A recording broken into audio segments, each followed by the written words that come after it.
It's Big Mama Bitch, and I'm back with another video. So y'all got me in a different element tonight. I'm chilling. I was canceled from work, so I don't have nothing else to do but to come talk to y'all. And since it's been a whole lot of stuff going on, we got a lot to talk about. DJ Academics is still a fuck nigga. Nicki Minaj is still upset that Kendrick Lamar is performing, and she's calling out Stephen A. Smith. Well, Stephen A. Smith called her out. She responded, and some more shit. Armand Wiggins and Tyler have had a little thing where he recognized something she did on the VMA Awards. I didn't recognize it necessarily until he pointed it out, and I agree with what he said. What else we gonna be talking about? We're gonna be talking about Megan Thee Stallion. She was hosting the VMA Awards. They said that it was the highest viewed VMA Awards in the past 4 years, which kind of outbeats Nicki Minaj's VMA hosting, which kind of makes me feel like, okay, this is why this bitch been on the internet wigging out for real for the last few days. I don't know. We're going to talk about Kurt and Rashida. We're going to just talk about everything. And then when y'all get sick of me and y'all stop coming to see me, and then I'm going to stop talking. And so then we're going to just go ahead and talk about everything.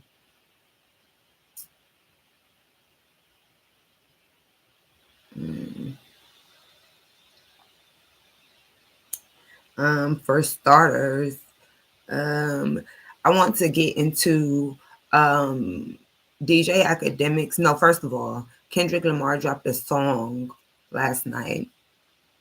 The cover art was some busted up Air Force Ones. He's so funny. And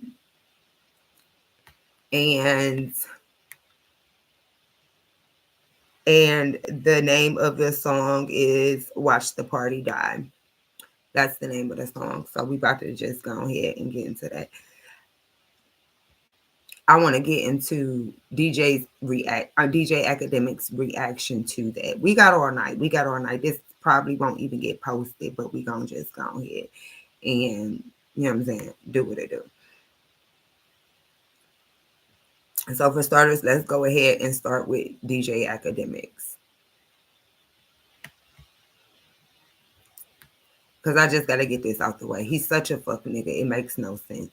It makes, it's sad. Is what it is.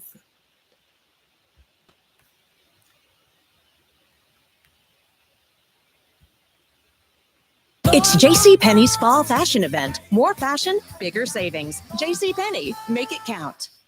Chevy Equinox EV starting at $34,995. Go EV without changing a thing. Chevrolet. They got me feeling like I'm academics. Perfect. It's about to stream anyway. Thank God for Kendrick, man. I want to start the stream out by saying, mic check. Can you hear me? This is how slow. I want to start the stream out by saying, Kendrick Lamar, we need you, bro. Okay, hip hop savior. I'm really happy that Kendrick dropped the song today. Number one, give a lot of life to what's going on in hip hop. But I'm gonna keep it a bean with you, and I'm not even capping. I'm gonna just keep it 100 with y'all. The reason why I'm happy Kendrick dropped this song is for the last about, I want to say 3 days, I was starting to think, I said, man, this nigga is hitting all the right place.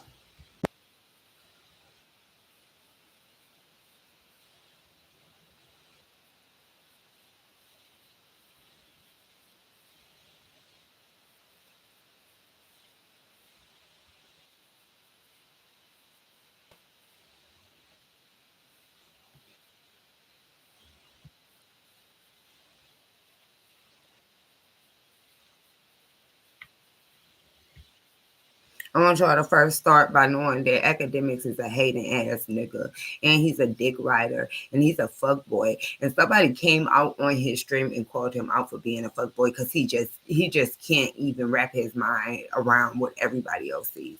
So yeah, we're gonna go ahead and yeah.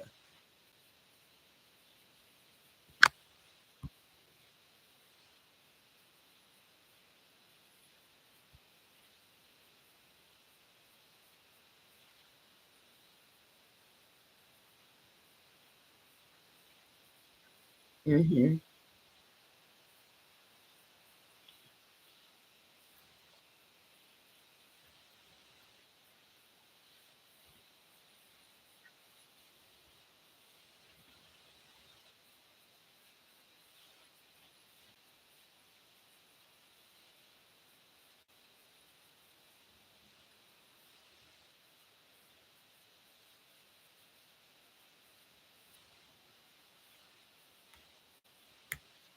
I want to pause this because academics, he's not that nigga, so he don't understand. The thing is, when you that nigga, you could do whatever the fuck you want to do. Okay? You could do whatever you want to do. You could drop whenever you want to drop. You could say whatever you want to say. He could literally say whatever he want to say. Now, I've listened to this song. Unfortunately, we can't play the song on here because they'll flag my shit. But the song wasn't about Drake. Hell, it was more so about fuck niggas like you than it was about Drake. But because the song was just really about fuck ass niggas and Drake is one, he just assumed it was about Drake. But listening to the song and the lyrics, nothing about it gave that this was a Drake diss. But you love Drake so much, you eat, breathe, shit, and sleep Drake on your mind that you think that that's everybody else's thing, and it's not. I can almost assure you, Kendrick ain't nowhere giving a fuck about what Drake got going on. Drake ain't said nothing, so he ain't worried about him. But let's continue.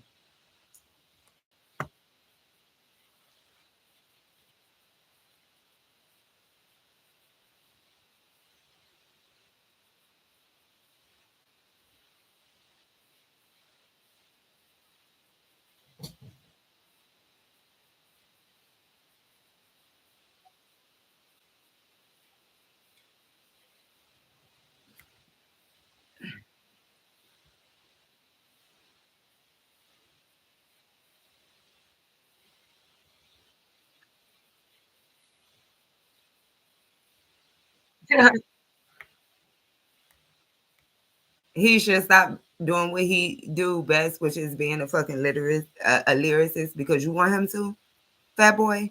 Okay.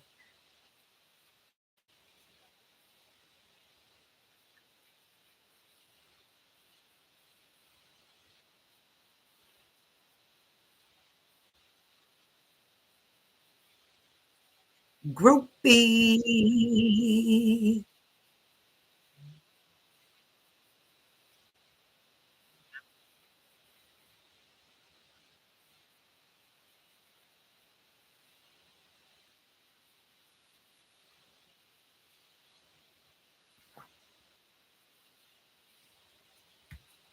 Is your goat ducking a fade?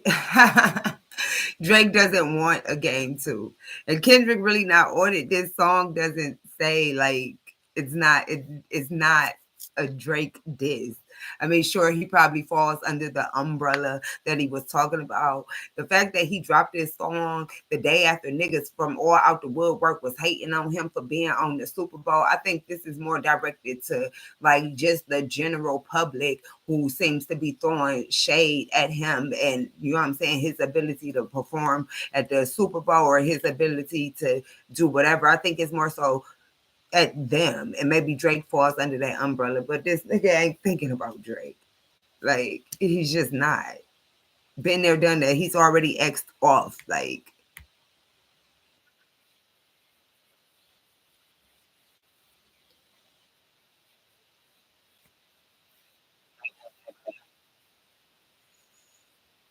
nobody would dick ride harder than you academics. You can't even, don't even use that phrase here. Since the beef started, you have used your platform to do just that. You have used your platform to do just that. And it's so bad that even the what do he call his people? Even the academy knows. And they call you out on your shit. I ain't never seen a comment section where most of your comment section is full of people against whatever it is that you're talking about. And that's crazy. Usually when people have a comment section, it's like majority of the people are on their side, not people telling you to go ahead wrap this stupid ass shit up. But anyway.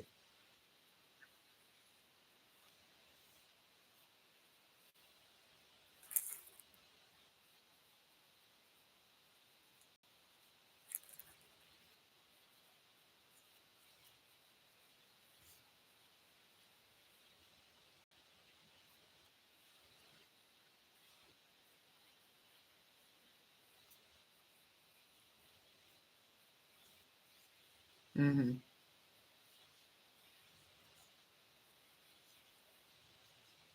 Because it's not part of the rap battle. Fucking dummy.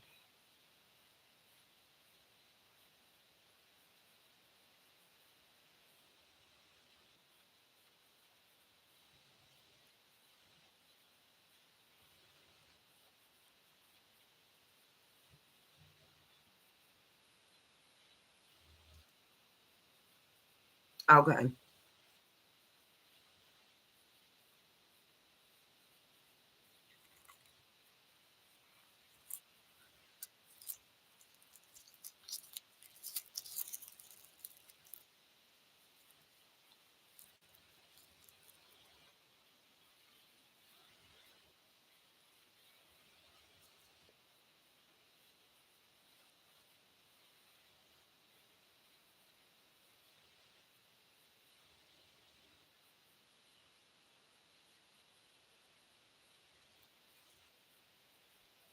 Oh, he's such a fuck boy. It makes my fucking ass itch.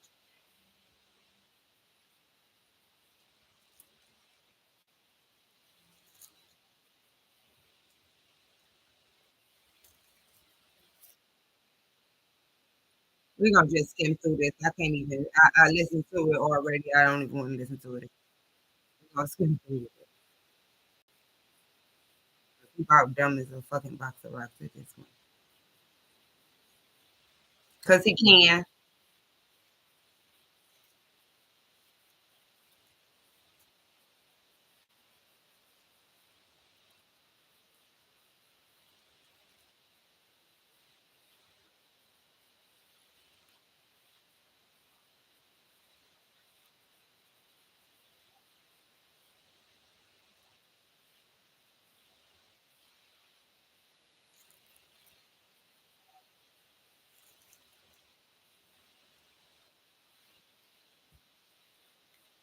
The thing about Kendrick Lamar's music, you have to have more than 3 brain cells to even grasp the concept of what he's talking about half of the time.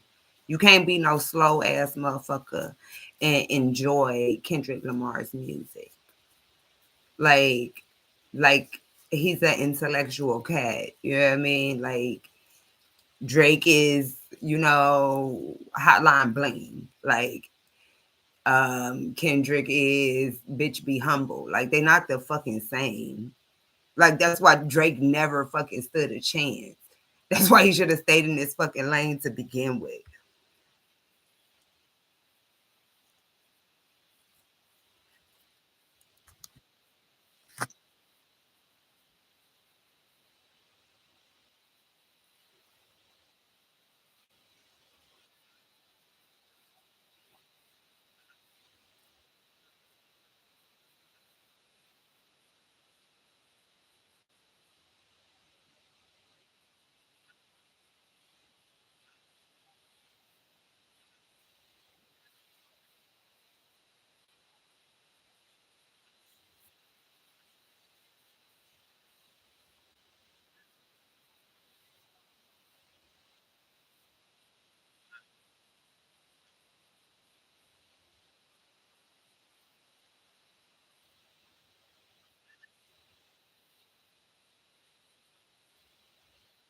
And that's what it was.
I want you to know that I said Lil Wayne was my favorite rapper, and right immediately after is Kendrick Lamar.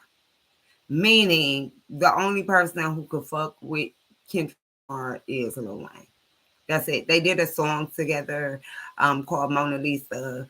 I like the song. It was a very storytell thing, but it's like I heard the song, I heard both verses, and I was excited they was even on a song together. But like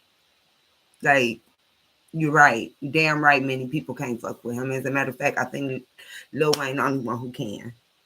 Like, period. But let's go on. We're gonna hurry up, wrap this shit up.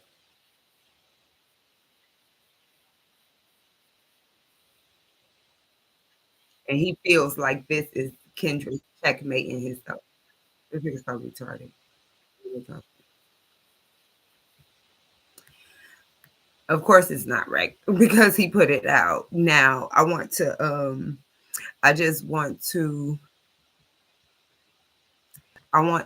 go to Instagram.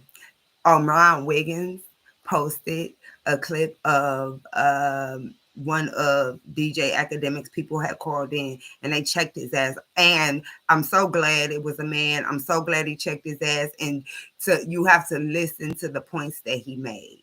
Because academics don't get it, but the fact that your supporters and your fans and the people that listen to your show all the time, they see it and they get it. I'm glad one of them was able to call in and let you know what everybody else is seeing and what everybody else is saying. So we gonna go ahead and go to fucking Instagram because I don't know if the nigga's slow or like, I don't know what the fuck is wrong with academics. Like, it's like he been a cornball for so long and he's like dying to be part of the in crowd, and Drake throws him crumbs and now he feels like he's part of the fucking in crowd. Like, you're a fucking loser, academic. And you need to know that. You need to know that. You for sure need to know that. It makes no sense to me.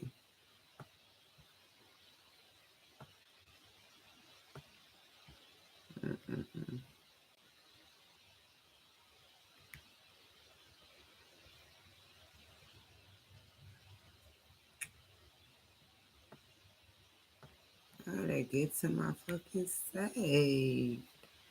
What the hell? Why I can't see my save shit? Don't be looking at my shit.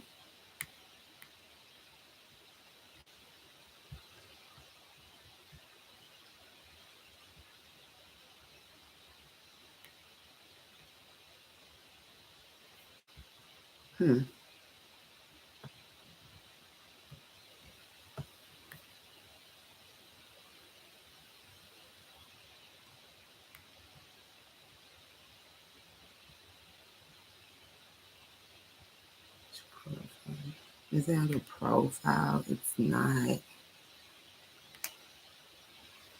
There we go. Pay attention to this.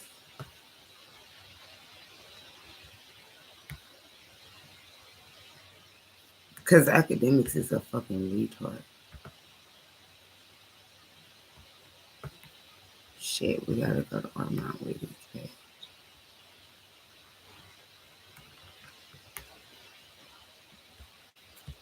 Yeah, I see this because academics is slow. He's slow. Sir, he 21 Savage had to get you him. Get you them. Act this shit like that. He didn't see it. He didn't see it. He didn't see it. Now Act, you see everything else you said to him. Now all of a sudden he didn't see it. Act, he's treating you like how when a thought's in a DM. Stop. Yo, I ain't trying to link her tonight. Keeping the book. That don't make him a fuck nigga, bro. Like that. That does, because when he needs you, he'll send you DMs, he'll play old buddy with you, but he really don't fuck. That's why niggas are treating Drake like this, because he's a fuck nigga. How you showing him mad love, he don't show you no love? You think Drake shows you love? Drake showed me a lot of love. Yeah, Drake. How? What's he do? Hold up. Yeah, Drake showed me a lot of love. Like, you see how he turned his bitch voice on all high pitch. Like, Act, you gotta wake up, dude. I got exclusive info. Act, that's not love. Out to what do you do with that exclusive info? You say it to the world, you gas it up 10 times more. He's using you as a free a billboard, free promo. Yeah. Showing you love is, yo, act, I'm in the city. Here's 10 tickets to my show. Backstage, pull up. Yo, act. Pull up to the I got the OV. He sent Ice Spice a jet before he sent you one. Act, you're the biggest media platform, Act. What that got to do with Drake? He's the biggest rapper. So Act, you're promoting him. You're making Act, that nigga be dropping music. But you won't say that because you're a number one fan, my nigga. So you be like, yo, even if this shit ass, you might get offline, might tell nigga. His number one fan, the minute Drake, Act is going to be his only fucking fan. Act is going to be his only fucking fan. Drake has yet to climb up out that pit he fell in. He keep trying to put out like small projects. His career is going down the path that Meek Mill's career was going down after that back-to-back single hit.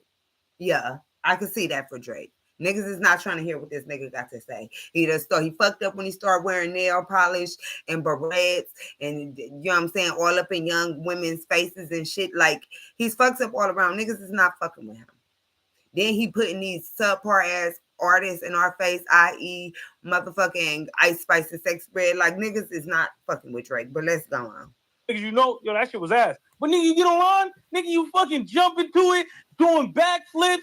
Nigga, all type of shit. That nigga can't give you no tickets to his show. Bro, the first nigga he should be hitting up when he tapping the city is you. You deem that nigga for tickets to a concert. He 21 Savage tried to get you them.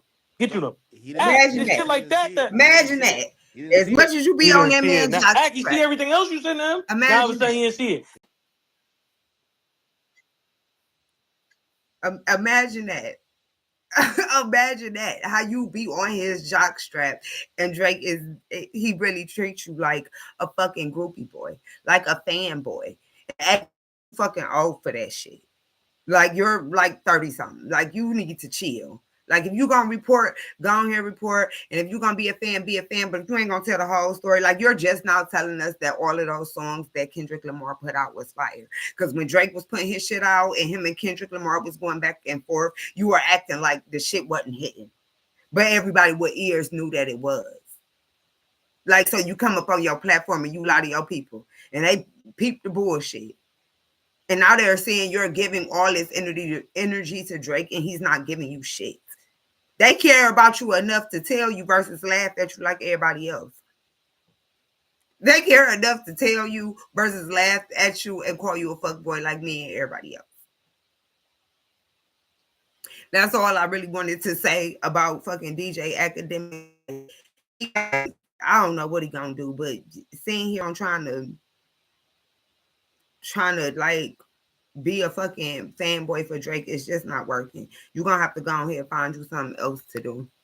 And since we're talking about Armon Wiggins, I do want to go ahead and get into this. I want to get into this. Tyla was at the VMAs. She was awarded a VMA for Afrobeats. And just watch this video. Armon posted it, and I don't think Tyla was happy about it. So we're gonna go ahead and talk about it.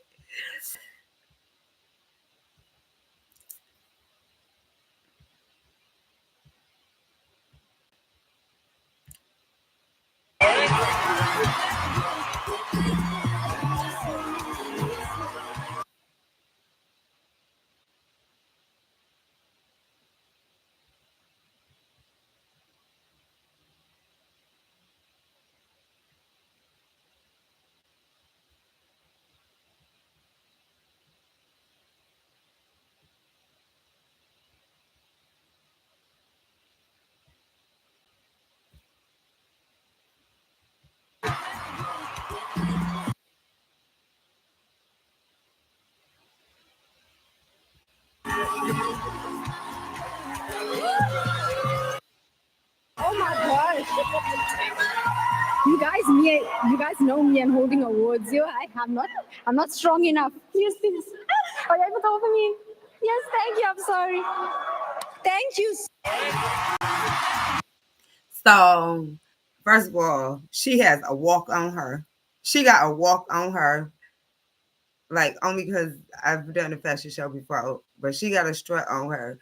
But I want to say that Armand hit the nail on the head. He called her an uppity African. And as a Black American who has worked in hospitals with uppity Africans, I know exactly what he was talking about when he was saying it. It's like, I don't know if that's how they get they, like, you know what I'm saying, citizenship to come over here and act like they above niggas. I don't know what the fuck, but it's very uppity. Tyler, that is the Little Mermaid, bitch.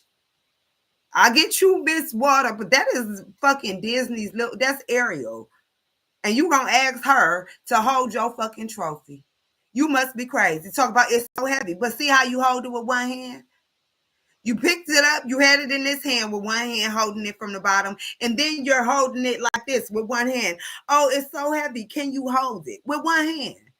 Why would you ask Ariel to hold? Why would you think Ariel was getting ready to hold your motherfucking award? Like, you dead ass tried to son her. And then pay attention. Halle tried to hand her the card and she didn't want the card. She kind of like brushed it off. And now she's like, she originally asked, she looked at Halle to hold her award. Halle's like, bitch, I know you got to be shitting me. And then Lil Nas X, because he's the gentleman, he went on ahead and held her award. Now look how she held it with one hand. Oh, it's so heavy. Oh, it's so heavy. Oh, it's so heavy. Oh my God. Like, you've got to be kidding me. You've got to be kidding me. I know she didn't. And I understood exactly what Armand is saying. It's like, girl, like he said, you have to know that you're among celebrities. You're among stars. All celebrities are somewhat like narcissists. For you to try to son her or little girl her or, like, you know what I'm saying, peasant her, it's crazy to me. On top of the fact, this girl was walking up with you. You petted her. You told her to stop. That's who you should have had hold your fucking award since it was so heavy. You walk up on the stage and you ask Miss Disney Star to hold your motherfucking world. Bitch, you must be crazy. She's changed her bio. Look at this, y'all. She's now changed her bio to entitled Uppity African. Tyler, that album out now. Like, if that's what it was given, that's what it was given. I don't know if you intentionally gave that.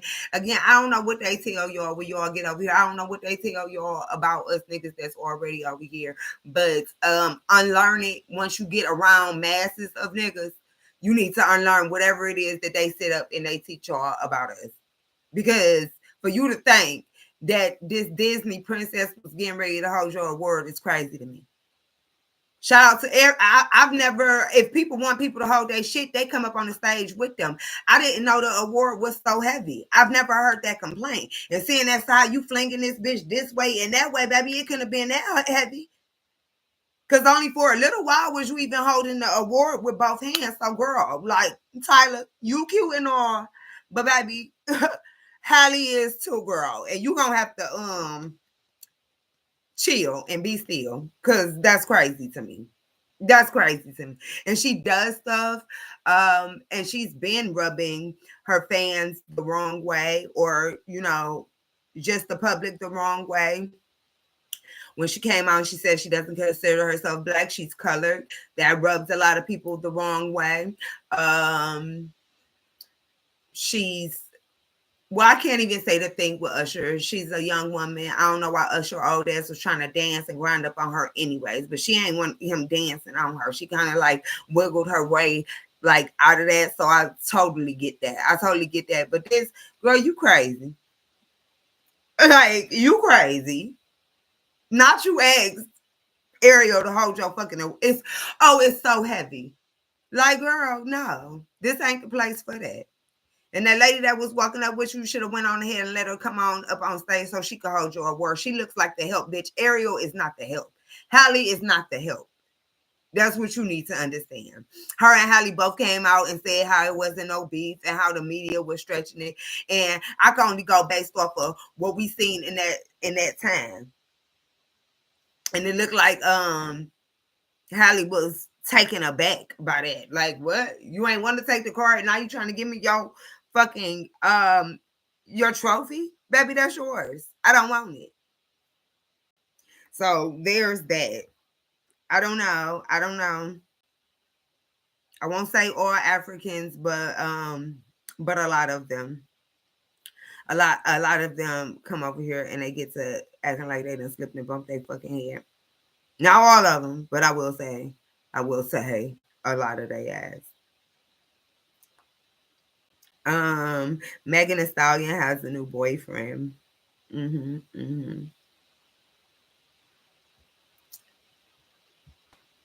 Megan Thee Stallion has a new boyfriend. His name is Tory. He's a basketball player. The people was like saying, "Oh, I would be so done with Tories. I wouldn't want to have anything else to do with a Tory." This Tory tall, that other Tory was a midget. This Tory tall. He's pretty handsome. They look good together. I will say that. So we'll keep a lookout and see how that goes. She's still over there in China doing her Chinese shit. I don't know. We'll see how that goes.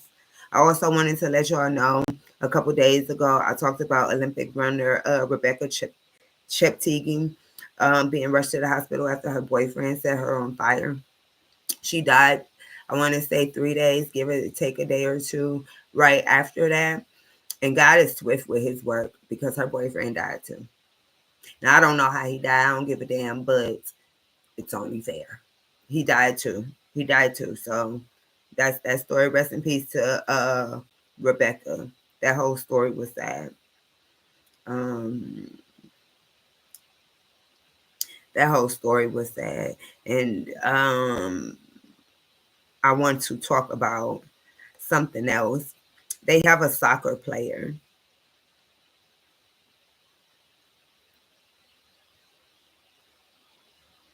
Her ex's name was Dixon Nadinya. He dies after setting the runner on fire, and he accidentally set himself on fire in the process. So he probably died from his injuries as well. That's some wicked shit, you know.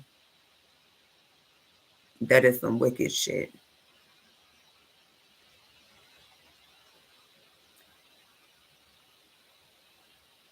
Now, I want to show y'all this because all y'all sis girls be like, "Oh, I'm going to go get me a Jamaican. I'm going to go get an African," because y'all think that, oh, they're going to treat you well and all this other kind of stuff. I just want you to know that it ain't like, it's just men. Like, it doesn't matter where the fuck you get them from. Okay? Me, myself, personally, I'm not touching no fucking Jamaican. I heard they do take care of their women, but I heard you gonna sport the bruises that come with those benefits. And I'm just not willing to do that. And so this is a soccer player. His name is Jorginho James. He recently beat up his baby mother in the child's daycare right in front of the daughter. And you have to see how he swings on her and how disgusting it is. And if you read the comments, they're like, "Isn't this common in Jamaica?" And I can't say. All I know is I've known girls who've dated like Jamaicans, and I hear that they're woman beaters, and I believe them. I do hear that they be taking care of their women, but they sport for those benefits, honey. And we're gonna just go ahead and get into this. This was sick as fuck. And they let him out on bond. I don't know how. Probably to go back. He gonna go back, probably whoop her ass again. Like, the shit is sick as fuck. The shit is sick.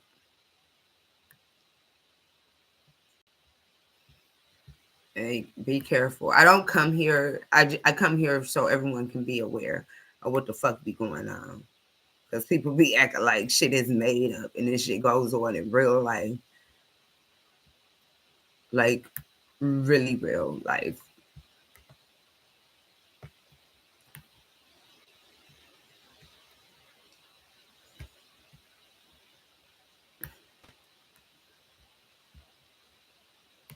Look at this shit. Domestic violence. Do you do when you're a victim of your husband's domestic violence? Do you do when you're a see that? Do you see that? Look at the baby girl right there. Like, I'm talking, look at him. Like, she's a fucking man. That is crazy to me. Grabbed her by her hair and punched her repeatedly in her face. You must be crazy. Do you? Oh, you guys couldn't see it. Do you see this?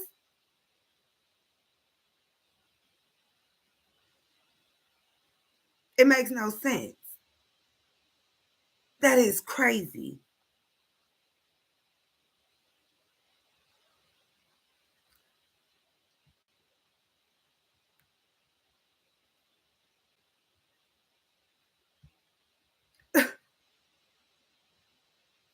They said he's Jamaican and he's an international soccer player. And I don't know him because I don't watch soccer, but I know they said Jamaicans is woman beaters. And look how he cocked back. Like, what? They said he hit her like that like 8 times. Could you fucking imagine? Look at baby girl. Stay woke, sisters. Like, I literally don't even need love like that. Like, I don't need that shit. I don't need that shit. I'm not that desperate in life right now. I hope that time never comes.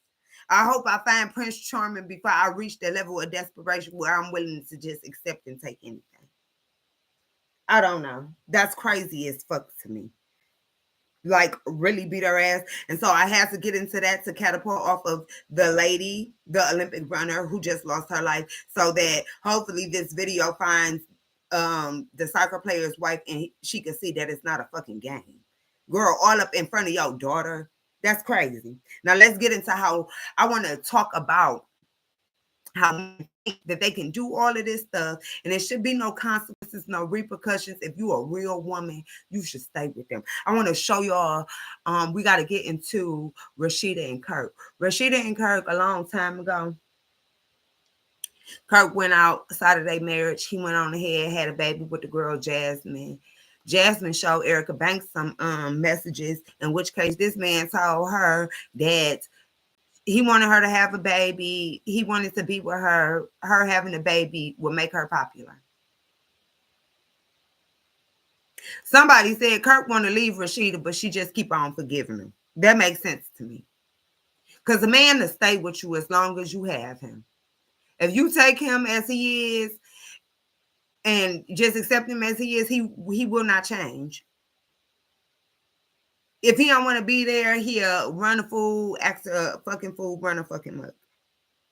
Once the respect is gone, the relationship is done.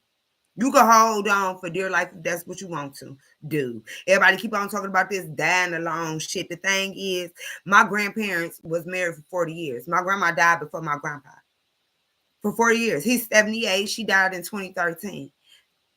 And he's going to have to die alone. It's more important to me that I experience real love than for me to be worried about some dying alone. It's more important for me to experience real, healthy, like, unconditional love than it is for me to, like, have company while I die. Because, like, whether you're married or you're not, somebody's going to die alone. You know what I'm saying? Depending on who died first. My granny didn't have to die alone, but her husband, he will. Well, he won't be alone because that's my granddaddy. I'm going to take care of him. But, like, it's not often that people, well, it does happen. Sometimes the people are together so long and so in love that the wife will die and then the husband will die shortly after, or the husband will die and then right after the wife will die. Sometimes that does happen. But oftentimes, like, you end up dying alone anyways. But ain't nobody about to send me to no speedy fucking casket. Like, a woman's heart, a woman is not meant to be put under so much pressure, so much stress. It's not meant for women to carry the load of all your bullshit. If you're going to cheat, that is your own load. Jasmine come to fucking Rasheeda talking about some, oh, well, I want to open contact with you. But she like open contact with me for what? You ain't want to open contact with me before. You running all around and told everybody you was pregnant. You just told her our business. You should have came to me when you first started sleeping with this man. Not only was you still sleeping with him, you turned around and had a baby with him and some more shit. And Kirk very much so is interested in Jasmine. If Jasmine wants to fuck him, I'm sure she can. And that's the sad part. Like, you niggas be acting like a bitch got a prize because she got you. Not if you're so accessible. Not if any bitch could touch you. A bitch could fuck your husband and raw and have a baby by him. And you still believe you have a prize? No. Them exclusive niggas is prizes. Them is prizes. Them exclusive niggas, the ones who be turning their collar downs on these bitches, them is the prize. Not you ran through ass niggas. Y'all not no prize. Y'all are a motherfucking, a nigga who lacks sexual discipline is more of a liability than a prize on any day. With the rise of STDs and STIs, with the toll that it takes on a woman to accept the fact that her man is a dog ass nigga. Sometimes women feel like it's their fault. Oh my God, am I not enough? What did I do? What could I have done different? It fucks with a bitch psyche. Bitch, you're more of a liability than a fucking like benefit.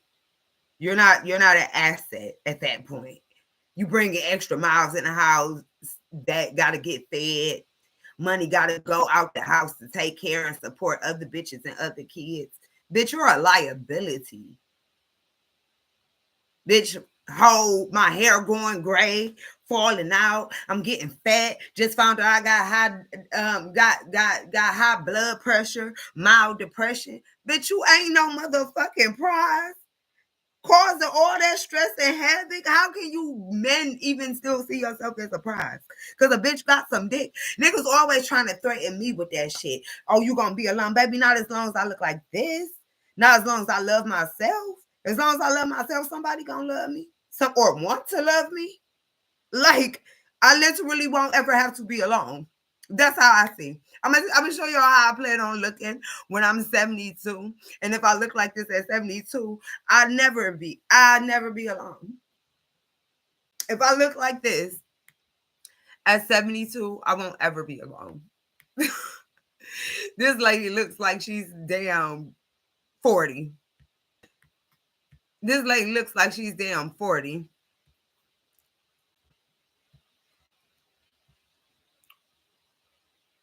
Where's she at? Oh, we got to talk about that dumbass.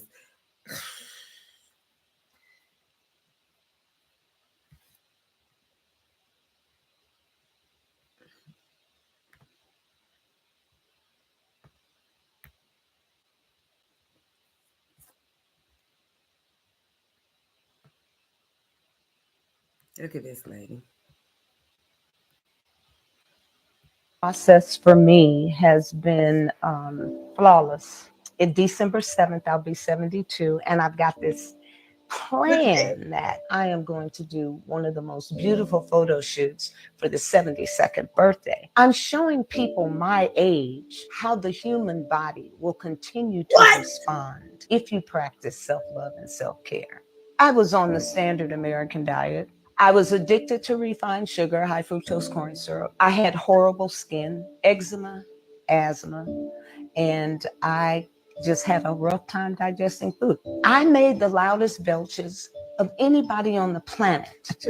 I just felt my mother put sugar in everything, but I don't miss any of that now. I felt so miserable after I ingested all of those things. Knowledge is power, and learning how to nourish yourself and provide food for yourself is massively important. I believe in life, and I don't need to take life to nourish myself. That's how I don't have to. The whole aging process for me has been flawless. In December 7th, I'll be. You see that? You see that?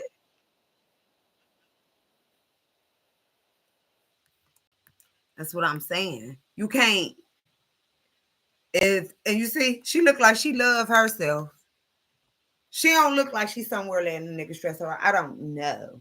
All I do know is I feel like I've witnessed the demise of women who don't set boundaries, who don't demand respect from their men. And Kirk, you can't respect your woman sitting there texting a whole nother woman about how you want to be a family with her. And you're married. And she's a fucking dummy because she believed it. If a nigga really want that, you should have just said get a divorce. Leave, move out. If you don't want to be there, she should know that. Not just me, she should know. Move. Tell her to move. Move her into place. But you don't. Gosh, I don't know. I don't even fucking know. I don't even fucking know. Because I really be trying with these people. And it's just like, it just be hard. Now look at this.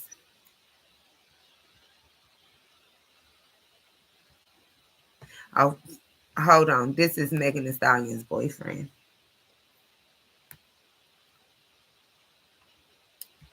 This is Megan Thee Stallion's boyfriend. He told y'all.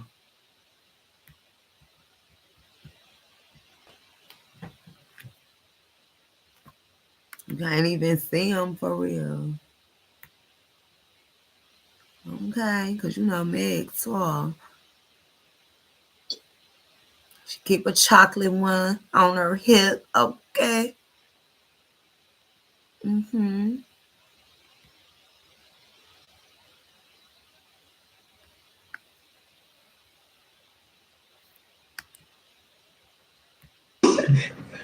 Who's the better kisser? Who said I love you first? Who starts the most arguments? Oh, they're already. Who needs the most attention? Come on. Who's the better cook? Who's the... Now let's get into Rashida slow ass. Rashida be pissing me the fuck off. Like, let me talk to you, Jasmine. Whatever. So what's the deal? Honestly, let me say this. Me and you haven't really had any type of communication like this ever before. Feel like maybe me and you need to open up a communication line instead of me and him. Maybe it will be better that way. You just told me my husband trying to you, and then you telling me you want to open up a communication line with me? Let me talk to you, Jasmine. Whatever.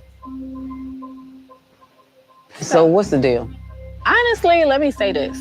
Me and you haven't really had any type of communication like this ever before. Feel like maybe me and you need to open up a communication line instead of me and him.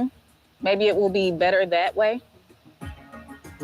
You just told me my husband trying to you, and then you telling me you want to open up a communication line with me?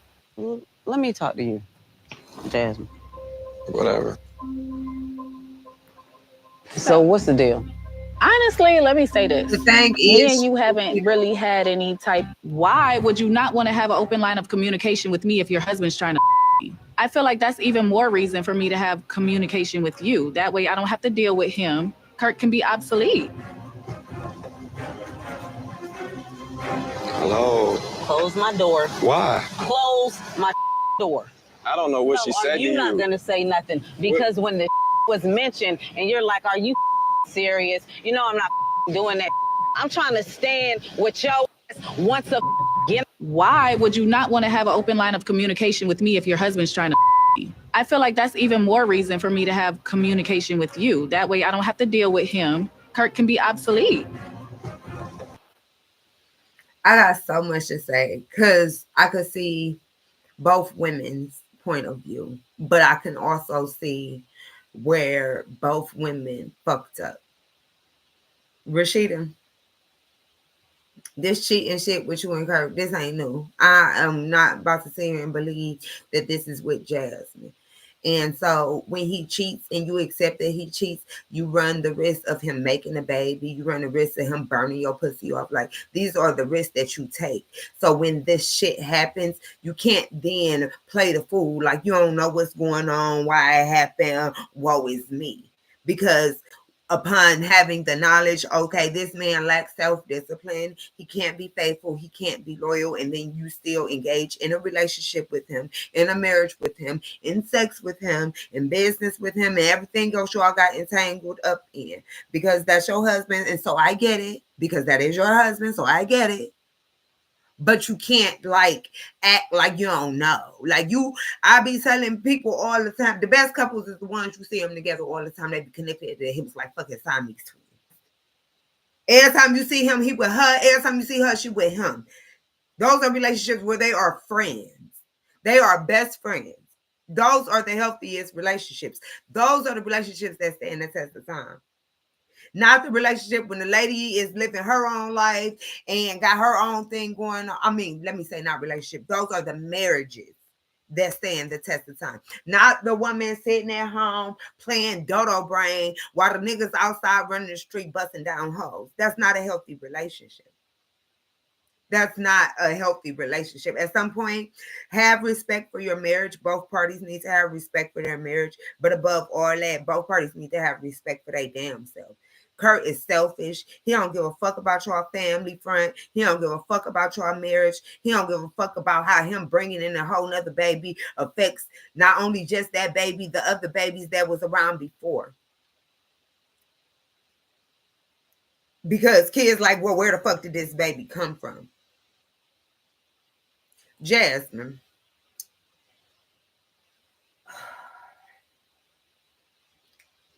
You knew he was married. I could begin and end there. You knew he was married, girl. And not only were you still fucking him while he was married, you were doing so unprotected, meaning, you know, he's sliding this bitch unprotected and you trust this bitch pussy, even though you don't know her so much that you gonna go on here and put your pussy on his dick unprotected and let him bust in you and get pregnant and then have a baby.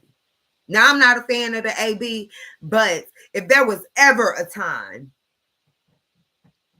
to get an AB, I think once you decide to have a baby, once you get pregnant by somebody else's husband, that's probably a time. That's probably a time. Kurt is selfish. And so both of y'all is hurt and in uproar and in turmoil. And I get what Jasmine's saying. I don't want your husband. In fact, I'd be real happy if you go ahead and keep his ass over there, because every time he come over here and pick up the baby, he's sniffing around my cat trying to see what's up. I don't think Jasmine want to fuck him. Kurt look a mess. I don't think Jasmine wants to fuck him. And I do believe he be trying to fuck her. I believe that. And I don't know why Rashida feels the need to endure so much heartache and pain, but like, I guess it is what it is.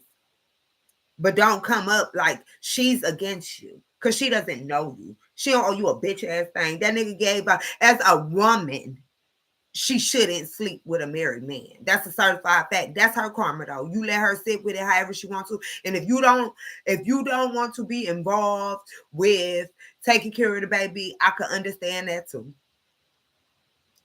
But if your nigga is trying to fuck her and she trying to come up with a solution for that not to happen, and you ain't with the solution, then you cool with him trying to fuck her. Like, because you keep trying to make it like it's her fault that he be talking to her sideways. You act like it's her fault that he act like he don't know he married.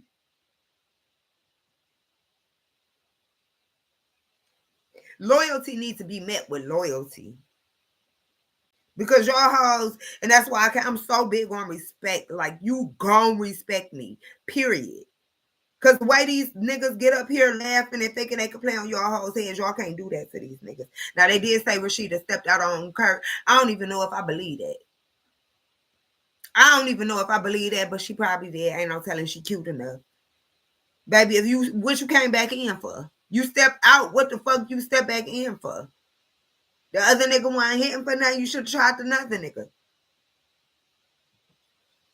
I don't know. Maybe not. That's bad advice. You is married. No, you shouldn't try. That's bad advice. You shouldn't do that. But I'm just saying, like, don't be letting this nigga keep on fucking playing with you, Rashida. Like, that don't make no sense. And I gotta get into fucking Erica Banks. Erica Banks and this lady was sitting down talking. We gotta say this. Cause Scrappy a fucking moron.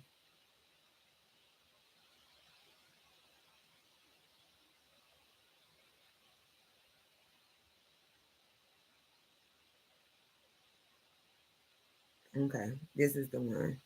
Now listen at this motherfucker. Like, Kurt is disrespectful as fuck. And Rashida, I ain't never been married. And if that's what marriage is cracked up to be, bitch, I might not never get married.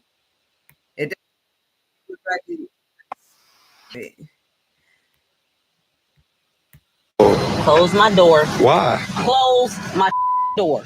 I don't know what she So said are to you you. not gonna say nothing? Because when the was mentioned and you're like, are you serious? You know I'm not doing that. I'm trying to stand with your ass once again. Why would you not want to have an open line of communication with me? Oh, that's not the one. Hold on. I gotta refresh this page because y'all gotta see this shit.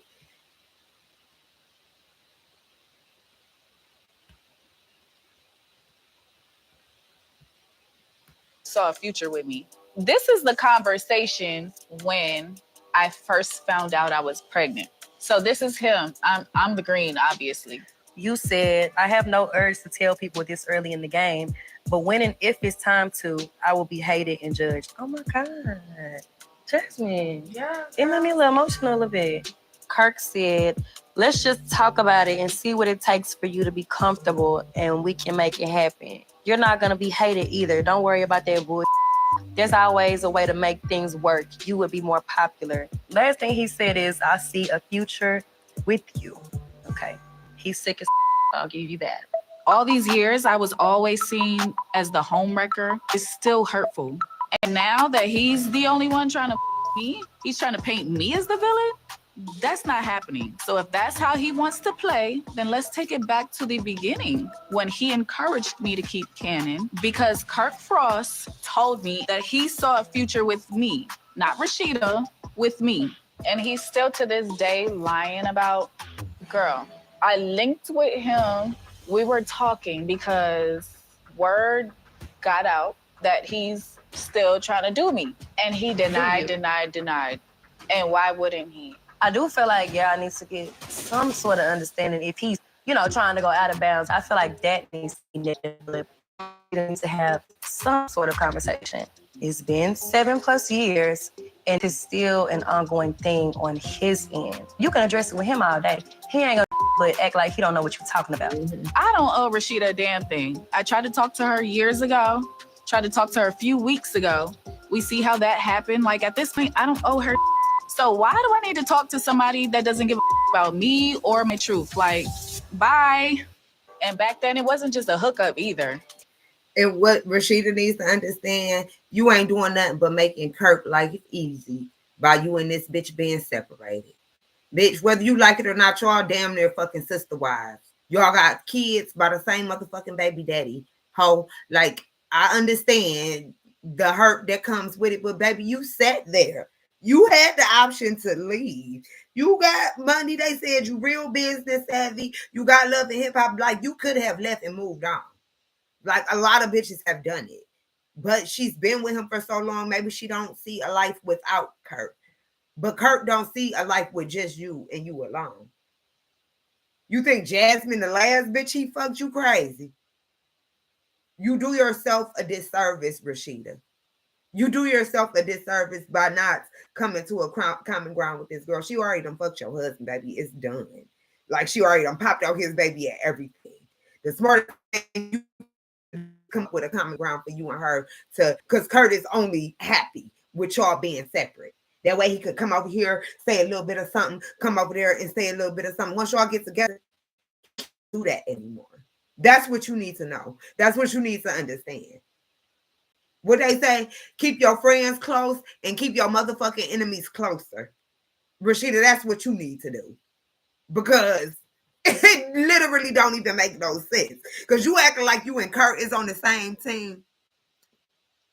But his ass, he like LeBron James. 1 minute he in Miami, 1 minute he in Cleveland. Like, next thing you know, he take his ass, you know what I'm saying, to LA. Like, he all over the fucking place.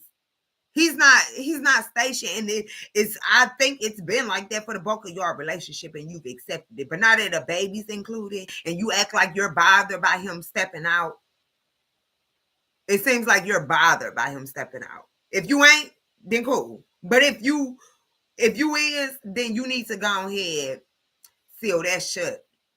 And that's what I would do. Well, I wouldn't be in. I'd have left his ass. But since you're still there, you love him so much. I pray that type of love don't ever touch me. I don't want to love no nigga more than I love myself. I don't want to respect no man more than I respect myself. I just don't want to do it. But anyways, you and him, you and that girl, y'all need to get on the same page for the sake of the kids and for the sake of your marriage. Because she keep telling you, your man keep trying to get my pussy and I don't want him. And you like, well, what you want me to do? Bitch, I want you to get your man. Like, Rashida, stop acting slow. Now, listen, listen to this slow ass motherfucker. You're so slow that the men play like you're a real woman. That's what the men say. Oh, she a real one. She stay with him no matter what. She a real one. That's a strong woman. And your peers who are women look at you like you're weak. Some are married, some are not. But they're not looking at you like you a strong woman. A lot of them probably looking at you like you need to do better. They're probably hoping that you and your husband work, but it's not. You're not the reason why you are not working. He's the reason.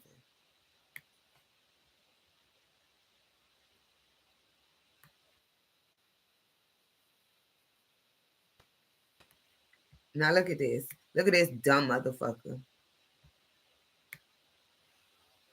No, Rashida ain't never leaving Kurt. Like, I talked to Rashida and Yandy last night. Them mother. I don't even like that he put in Yandy and Rashida in the same motherfucking sentence.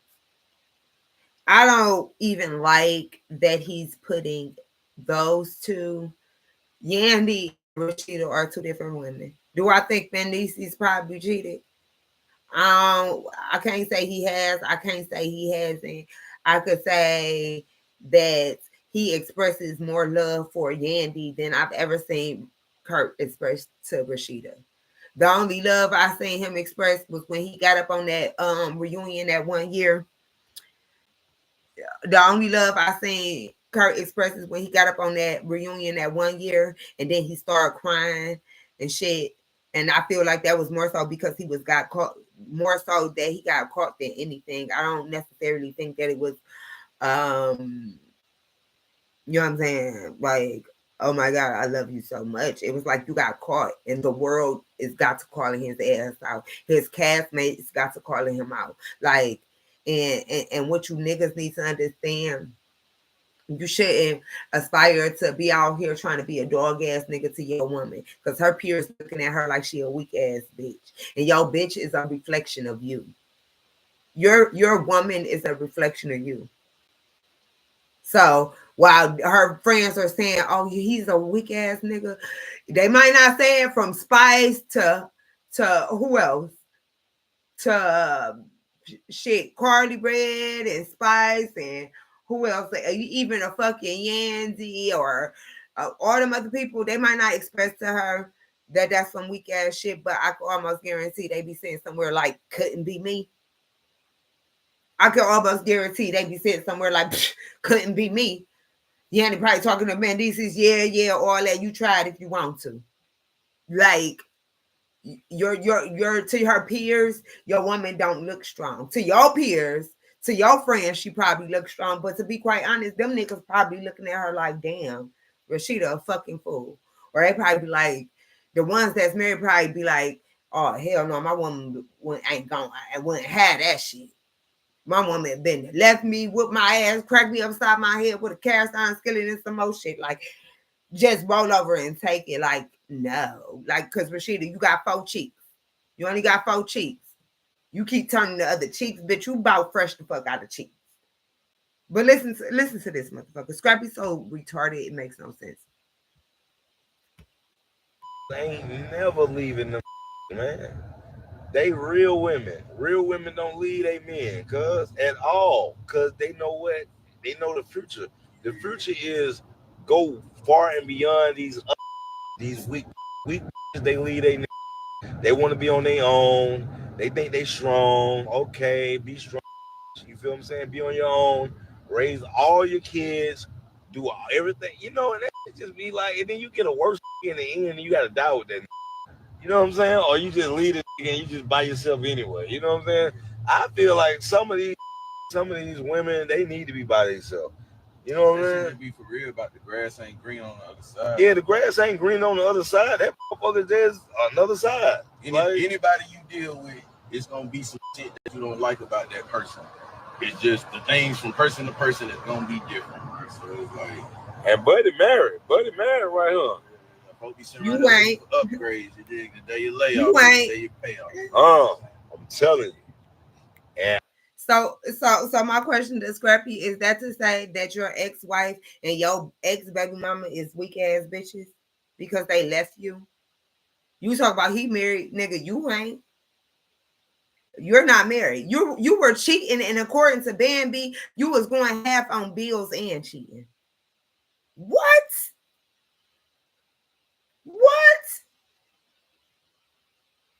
Meaning you can't even afford the one pussy that you have committed to. You're not doing your manly duties of paying all the bills and rent in the motherfucking house, mortgage, whatever, and you're cheating. You can't even afford the pussy you got in your house, and you going outside to get some more pussy. Bambi left your motherfucking ass. Bambi is still fine. She went to the VMA. She had on the green outfit, body still bodying. Body is still T. She's still cute. Like, you up here talking about Bambi. I never hear Bambi talk about you. And you always up here fanning out, talking about Bambi. Weak bitches lead a man, this, that, and the third. Weak niggas lack self-control. Weak niggas lack self-control. Ain't nothing weak about saying, you know what? I can't do this anymore.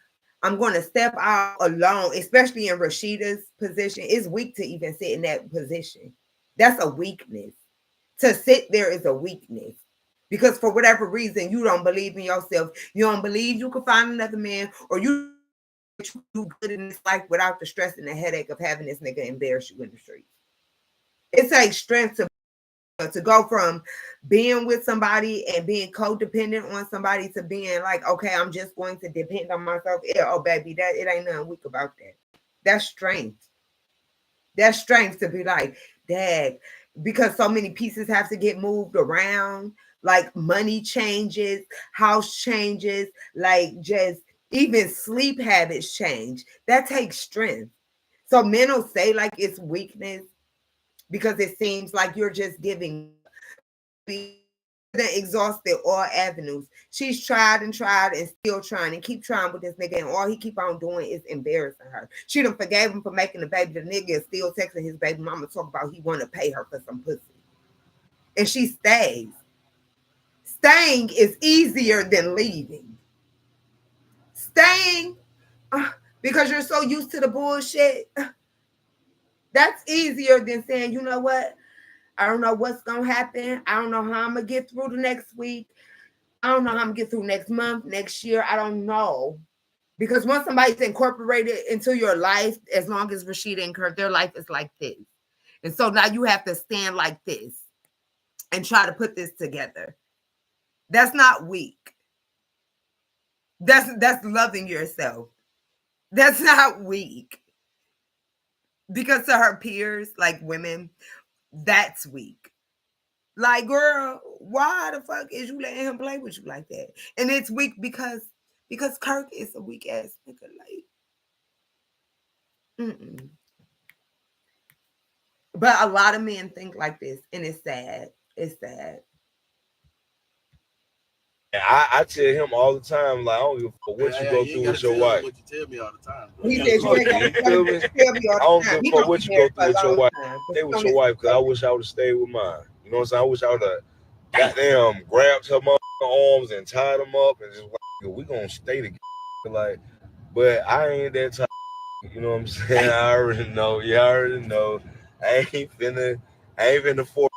You know what I'm saying? I ain't finna force nothing. I try to for a minute, but if it don't work, nah, Rashida ain't never leaving Kurt. Like, that is, I talked to Rashida and Yandy last night. Them motherfuckers ain't never leaving them, man. They real women. Real women don't leave. And it kills me when niggas get up here and be trying to tell a woman what it takes to be a real woman. If the bitch done birthed your babies and done did her duties as a wife and held you down and was loyal to you, baby, she was a real woman. Just because she don't want to be sitting somewhere being mistreated and mishandled does not make her less of a woman.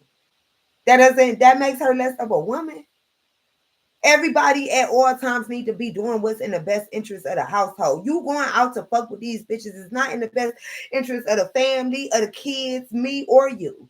Who is that? It's only you, because you just want some new pussy. You got to get your little daddy wet.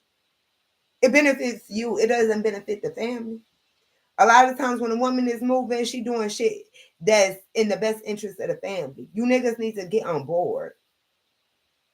You niggas need to get on board. Why is you up here telling this lady you see a future with her while you're married with like kids?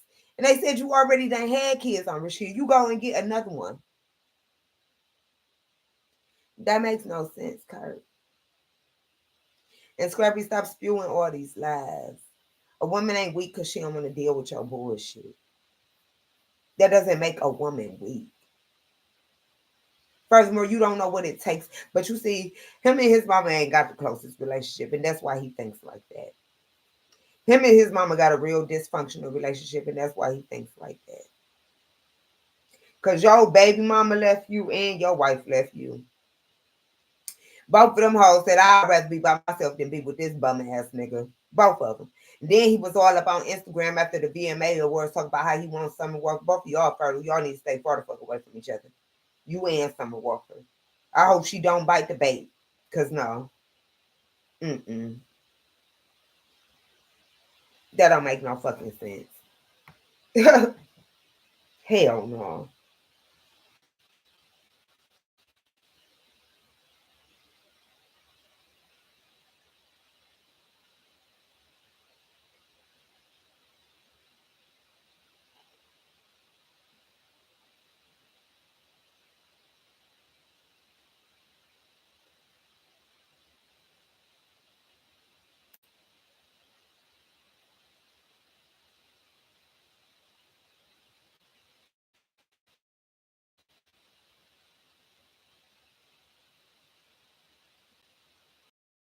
I'm sorry, man.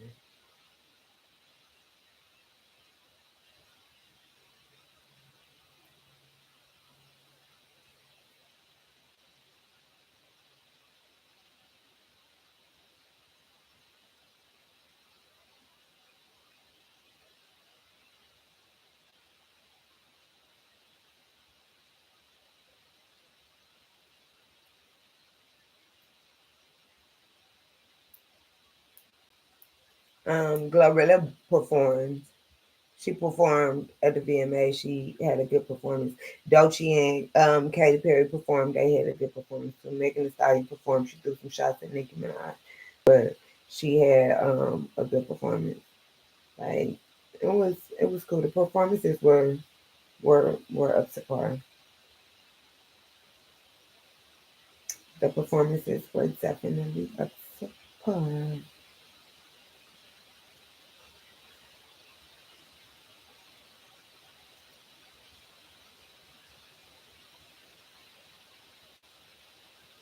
I'm gonna show you a Glorilla's performance. No, I'm not gonna show you all Glorilla's performance. What I will say is Glorilla performed at the VMA Awards. JT wasn't there. All that, you need to work on your craft. So Glorilla done outsold you, and she's been invited to perform at the VMA Awards. And she also said that she's dropping the album in October, and I'm glad. I'm glad she listened to my last video. I told her, you did good. You got your feet wet enough. It's about time for you to drop an album. So she said the album's coming in October. She said that she didn't give us the title of the album, but she said it starts with a G. Is it going to be Gloria Hallelujah? I don't know what the album is going to be, but she said it starts with a G. We'll see how it goes. And so I'm bringing up JT because Carisha also did an interview with Rick Ross today. And so I told y'all, I've been told, like, I'm like almost psychic. Like, I've been told you that JT out here talking to Glorilla and talking about Young Miami like she big dog because she didn't got a co-sign from Nicki Minaj for whatever reason. Nicki Minaj ain't fucking with her, and JT only got herself to depend on. And because JT's lazy, that's the only way I could see it, is she's fucking lazy because her momentum from her City Cinderella, like, we ain't heard nothing about that in like the past month. We ain't heard no more singles from the album. We ain't seen like music videos.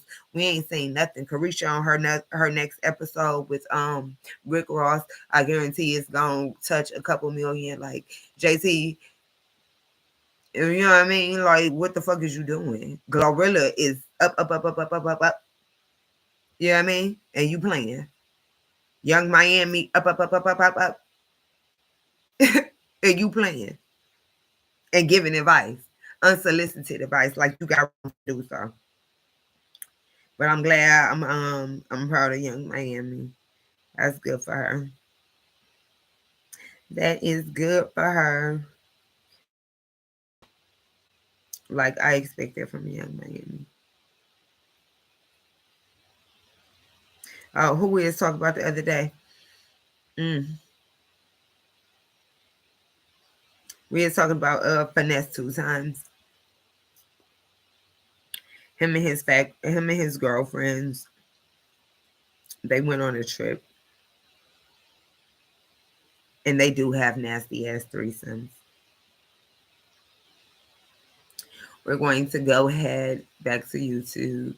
Back to Instagram. They know the future. I can't even be with a nigga that don't know how to talk. Retarded ass nigga.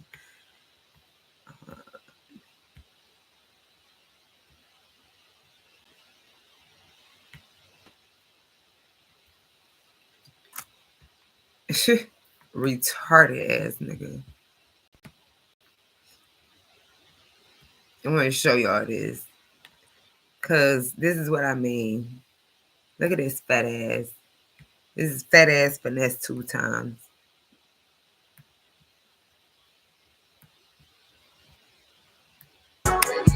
This is my beer with the mirror. This is my beer with Ew. the mirror. This is my beer with the mirror. Flew first class for Ew. some of that ass. All right, let me let y'all see. Apparently, he wanted us to know that they like pissed in the bed or something. I don't know. Look at him. It's like his hair thinning with his sloppy ass. Look at him, still holding that same $10,000.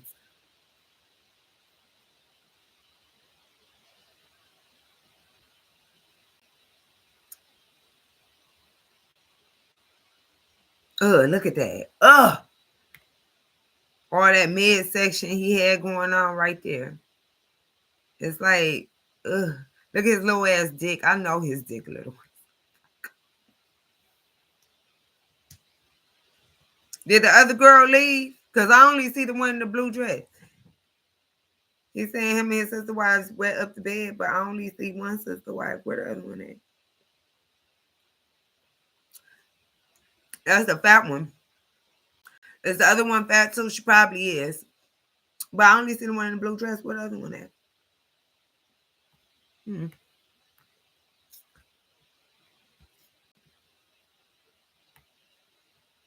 Ugh.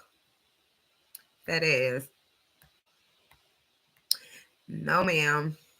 No, ma'am. I do not like green eggs and ham. No, ma'am. No, ma'am. I do not like green eggs and ham.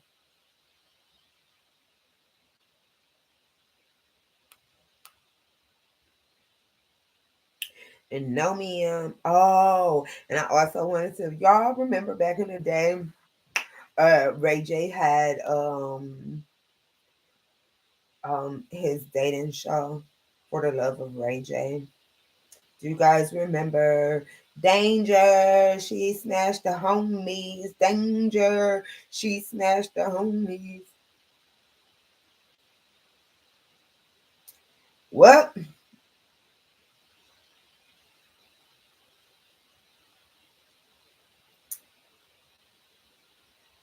Danger came out and she said that she don't like niggas. Danger came out. Danger came out and said that all of her poor were at the hands of people. That's what she said. See how y'all do? Y'all welcome these people all up into the culture. Y'all let them say the N word. If they get some black dick, they could pretend like they want us. Then as soon as it ain't working out no more, it's fuck them niggas. Every time. That's how it be every single fucking time. Bone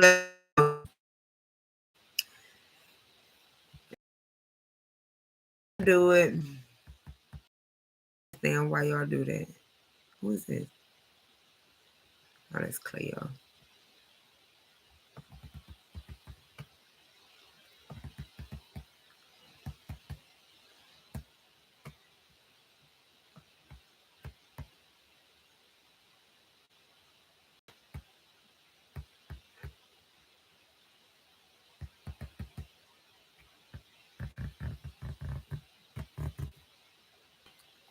I'm trying to find y'all something.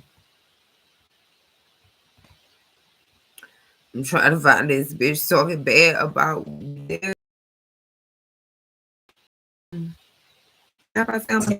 From all black people, like way better. If I had just married a nice white boy from my neighborhood growing up, or from my church, and lived in the suburbs and finished college, yeah, I'd probably be a doctor or a lawyer, and I probably would have had a totally normal, wonderful life without any drama at all, without any abuse at all.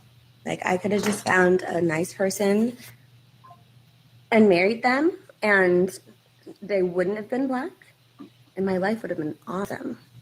I wouldn't have been in the hospitals. I wouldn't have been in the jails or the prisons. I wouldn't have gotten Danger went to prison. Attacked. And 100% of the people who attacked me were black. 100% of them were black. 100% of the people that I've had to fight were black. 100% of the people that watch that show that are already with just being on social media again are. And you know, what's interesting about this whole thing, right, is had I not been so empathetic to the black situation, and had I not really just known about the history and read so many books in college, I read Elaine Brown's book, she's a Black Panther. I read a lot of the Black Panthers books in college, and I was super upset about what was happening. And I did not have a black family. I had maybe like a handful of people who were black in my family. Everybody else was not black. And I just completely stayed away from all black people. My life would have been way better, like way better. If I had just married a nice white boy from my neighborhood growing. So, listening to that and saying how you went to school and you learned and you were empathetic to the black struggle, it's almost as if you saw black men as a project, as like not somebody that you can relate to, somebody that you thought was going to need your help, or somebody that you thought that like you can fix.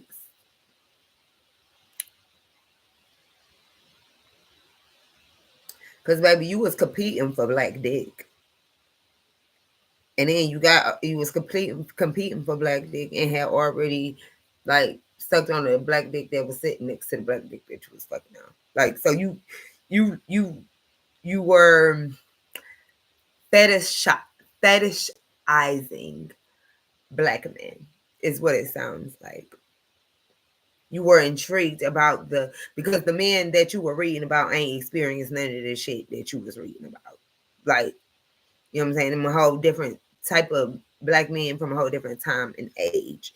And so maybe you thought that was all black men struggle. I don't know. But reading those books, I guess, made you intrigued. It made you feel like black men needed fixing, and I guess you wanted to be Barb the Builder. I don't know. But I know I don't appreciate your ass. I don't know if you Puerto Rican, Hispanic, Dominican, wherever the fuck you is, getting up here talking bad about, you know what I'm saying, niggas. But I blame niggas because they open the door for you hoes to have an opinion. And once y'all get y'all hearts broke, y'all get trampled all over just like the sister girls, then y'all turn around and be like, okay, fuck black men. Fuck black people. Apparently a couple black bitches done whooped your ass too. You done been in jail on account of what? Black people. Did you catch a case for a black man? Like, what'd you do? Because danger, ain't nobody been checking for you for years. On top of the fact, bitch, you talking about how you could have had this doctor and this lawyer, baby, not with that fucking tiger tatted on the side of your face. What doctor or lawyer is getting ready to take you serious, ma'am? What, you know what I'm saying? What doctor or lawyer was getting ready to be trying to take you to business meetings and dinners and company, you know what I'm saying, company gatherings and shit with that big ass tattoo on the side of your face?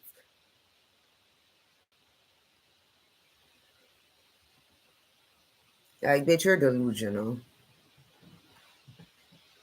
Your life ended up the way it is based on the decisions that you made.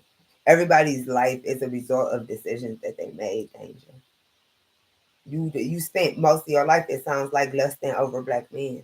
And when it didn't end up the way you wanted it to, I guess, married in a big house with a bunch of kids, now you want to make it seem like it's black men's fault. But them black, you should have got a black geek. All black men ain't on bullshit. You got some nerd ass black men just want, you know what I'm saying, a good one. Why you ain't go get one of them? You went after a fucking Ray J. And that's just the only one I know about. Ain't no telling what the other niggas had to be on shit too, because bitch, they is on the other nigga was in the house singing the song Danger, she smashed the homie. Like, they was laughing at you. No. It is not our fault, girl. Your life is a result of decisions you've made. Don't put that on black men. Don't put that on black women. If black women attacked you, I would love to know what you did for the sister girl to attack you. That's what I want to know. Was you fucking around black men? And is that what made, you know what I'm saying, sister girl attack you? What made a sister girl decide that she wanted to attack you? That's what I want to know. Or you get up here spewing all this bullshit. That's what I would like to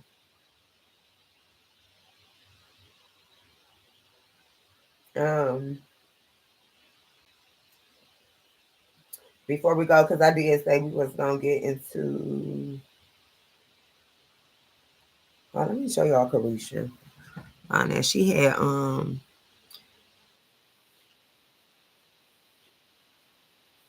lived in the suburbs. Okay, so you're trying to get a rich black nigga because you think they slow and they all want a Dominican bitch. Oh, Krishan's out of jail.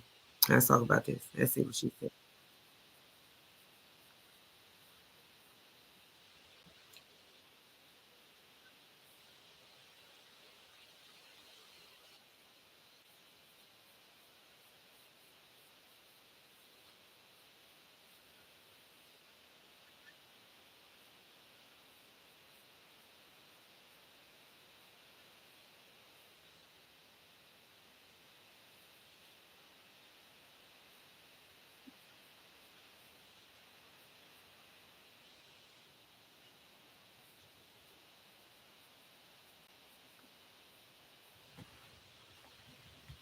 Let me see. Let me show you this.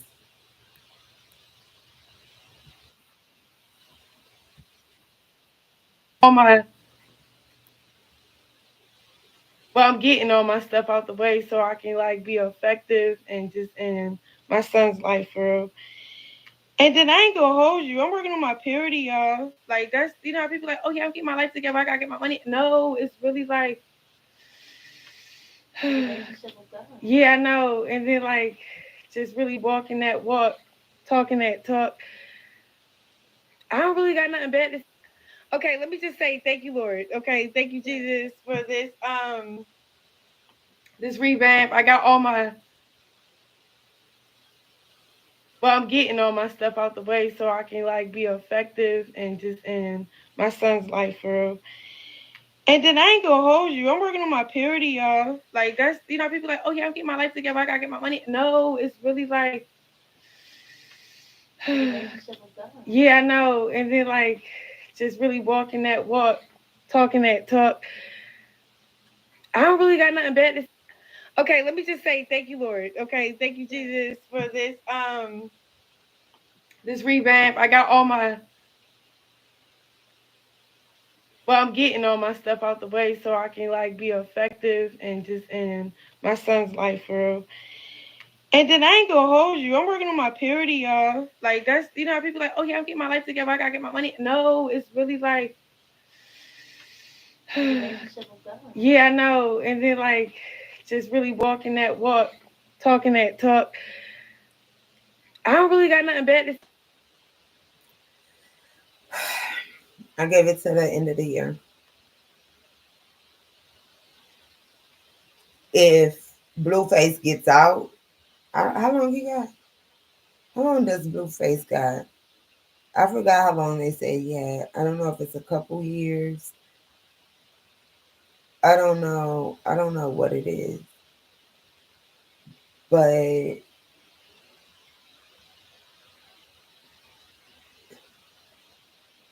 Cardi B had her baby, y'all. See how Halle and them was acting funny showing that baby? Cardi B just had this baby probably yesterday, day before yesterday. She already showed us the baby. I don't know what the baby name is, but Cardi B had her baby. Y'all gotta stop with dumbass shit. I give it to December. It's not even gonna take to December for that hoe to be back. I give it to December, if not December, top of the year. She gonna be wilding because she knows she acting the fool is the lick. She acts a fool, y'all eat it up, she gets paid. So I give it to about December before she get back on the same bullshit.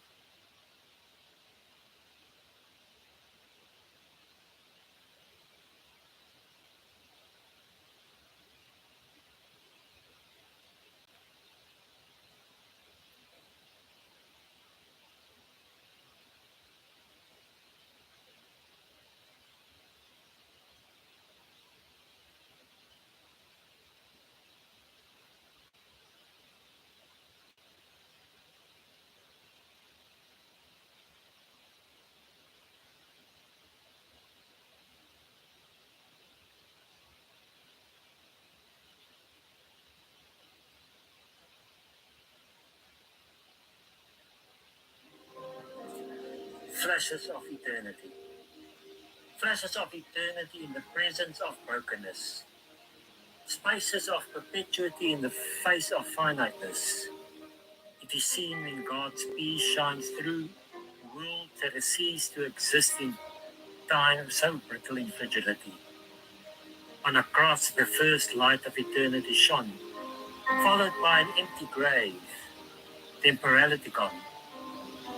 Flashes of eternity are not in greatness found, but when life through love in blood is bound by a covenant infinitely around.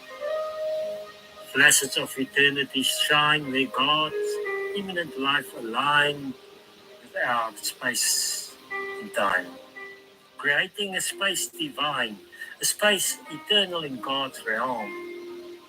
It's a space that transcends life and time, recreated in bread and wine.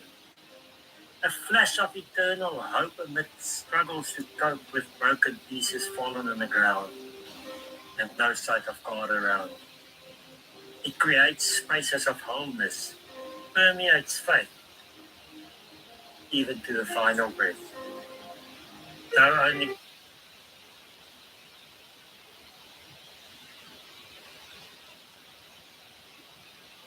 Like the fact that everybody coming out, Boosie Badass came out, he had something to say about Kendrick Lamar doing the Super Bowl. All you bitch ass niggas. That last song was dedicated to all you bitch ass niggas. Mind the business that ain't yours. Worried about what Jay-Z rich ass doing. Jay-Z has more money than Juvenile and Boosie, and you know what I'm saying? All you niggas put together. Like, why is y'all worried? Y'all in rich nigga business. If y'all know he don't fuck with Drake, and if y'all know Lil Wayne is thick as fuck, why is y'all ooh, I can't stand a hating ass nigga. That's why K-Dot made that song. Cause you niggas is bitches. That's why. It don't make no sense. Like y'all mad, like y'all got like, you know what I'm saying? Y'all missed y'all opportunity. And it was never even gonna be y'all. Like that's the part that I can't take. Y'all mad, like, you know what I'm saying? Like y'all missed the opportunity. The fuck on. Oh, what is this thing? I thought I was on talk to you outside, I get sleepy. My bitch done low-key got there. glimpses of this may be found. It is I done low-key get them. I'm sleepy. I done low-key get there now. I'm sleepy. I done low-key get there now. Sleepy. I done low-key get there now. Sleepy.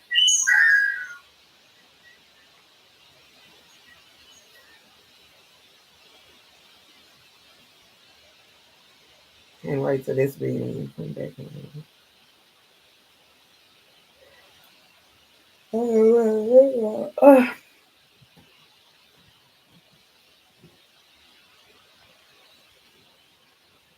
I put these clothes on for you all.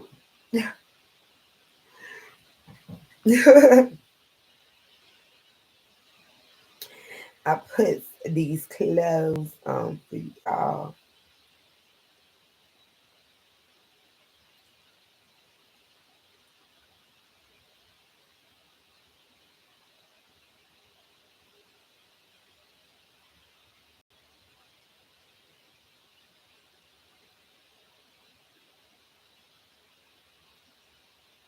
Mm-mm-mm.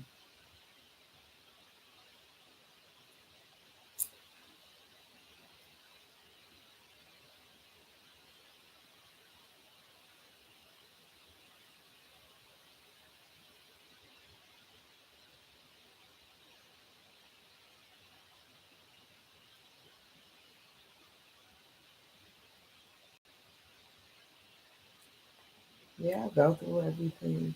Oh no. I want to just show y'all Stephen A. Smith.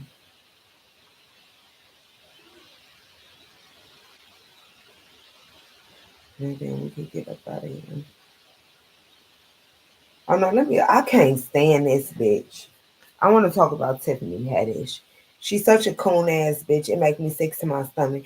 From the coming on the stage with the fucking chicken wing acting like a fucking coon. Like every time she around, and I'm not one who gonna change how I act in front of white people. I'm gonna be me, but I'm for shit show, not about to act no fool in front of white people for their entertainment. And then that's what she do. And that's why I don't like her. She always somewhere in front of white people acting like a motherfucking coon. She goes to a fashion show. She's sitting next to a couple other she's sitting between a few white people. They tell her to get up and start working on the runway show. And then she gets her ass up. Embarrassing as fuck. What if the designer would have cussed her motherfucking ass out? Like all type of shit. It makes no sense. Yeah, let's look at this.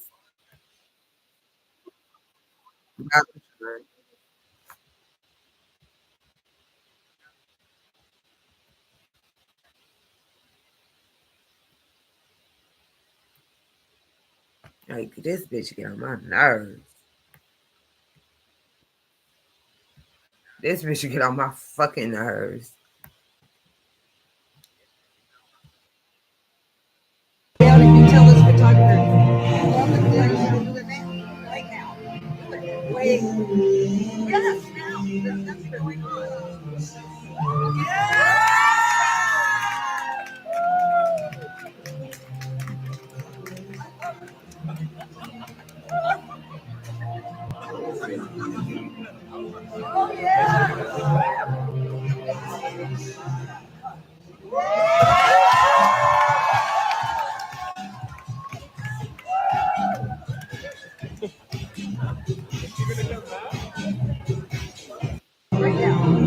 Right now, you look down and you tell me. You should do it now. Right now. Wait. Yes, now. Like, you hear how they talking to her? Like, do you hear how they talking to her? Yeah.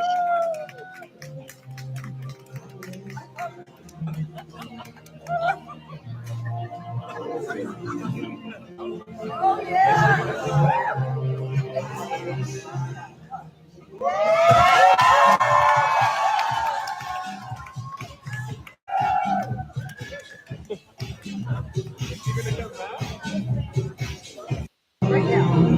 Right now, you look down and you tell us what time you're in. You should do it now. Right now. Wait. Yes, now. That's going on. Yeah. Right now. Get up and do it right now. Bitch, white lady, who the bitch you talking to? And she got her dumb coon ass up and did it. The fuck? You should have told her you do it. Come with me. Bitch, I'll do it if you do it. Come with me. The fuck? Bitch, you don't let nobody make you the butt of their joke. And they laugh and she's so retarded. She's so slow. She don't even understand that they're not laughing with you, bitch. They're not laughing with you. They're laughing at you. The fuck? Look at this bitch. This bitch, she gonna go talking all that womp. Bitch, your time up. Why is you not clocking out? Y'all know who I'm talking about. Y'all know who it is.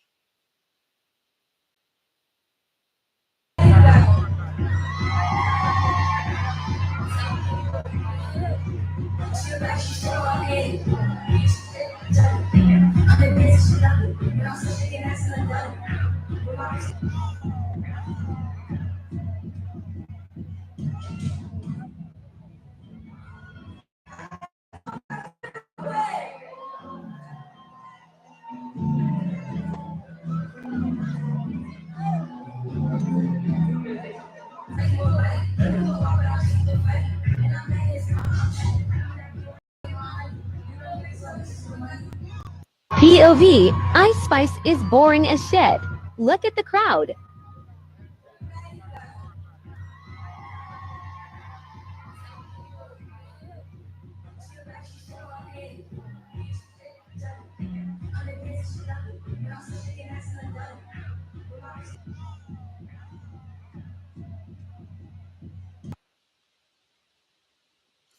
Talking all that womp. Bitch, your time up. Why is you not clocking out, bitch? Bye. By the end of this year, she ain't going here, wrap this shit up, be done with this tour, be done with everything, bitch. Get the fuck out of our face. I'm so sick of that bitch. So sick of that bitch.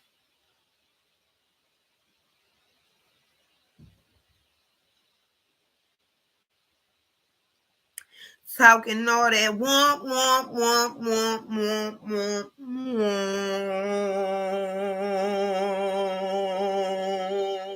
Bitch, your time up. Why is you not clocking out? Lame ass bitch. Now look at Cleopatra.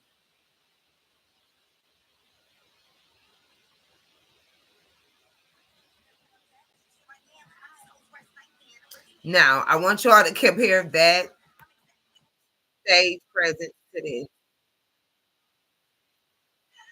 I want y'all to compare that stage presence to this. Because this bitch thinks she's so, like, is she ain't.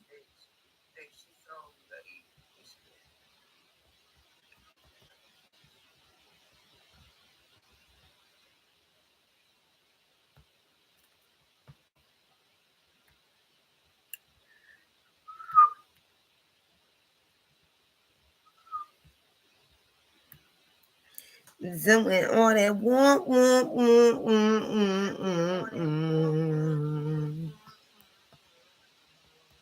Bitch, your time up. Why is you not clocking out?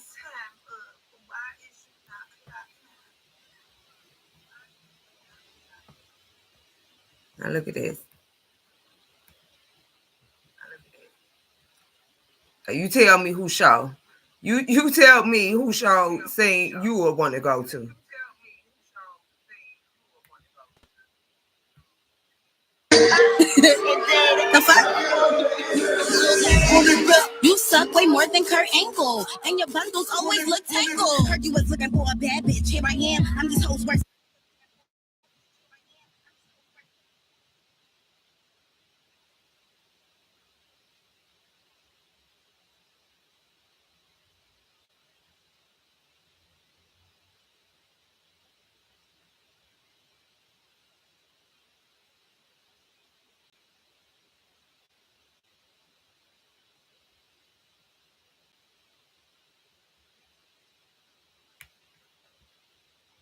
Nah. I ain't here to pick and choose, but bitch, it seemed like I'd rather go to this show than that other show. They look like they having a good time at this show. What's your thing?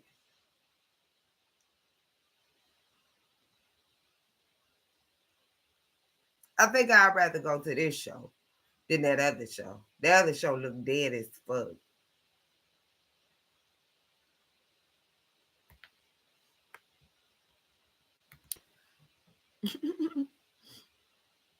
Yeah, so Ice Spice, go ahead, wrap that shit up by the end of the year. Who else I say I wanted to be gone? Ice Spice, you could go ahead, wrap your shit up by the end of the year. I don't know. Oh, I was supposed to be looking for Stephen A. Smith.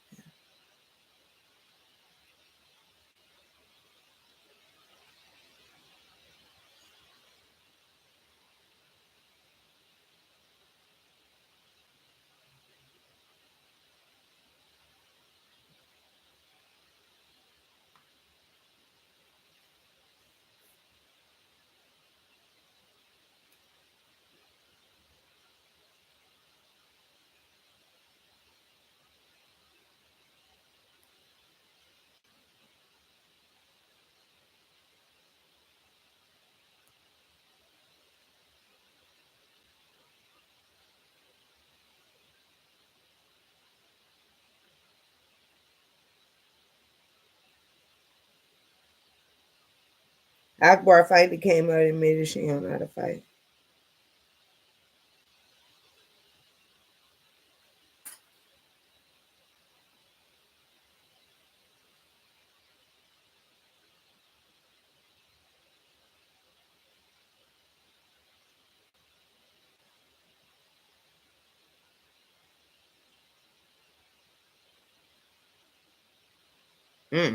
Oh, let's get into this.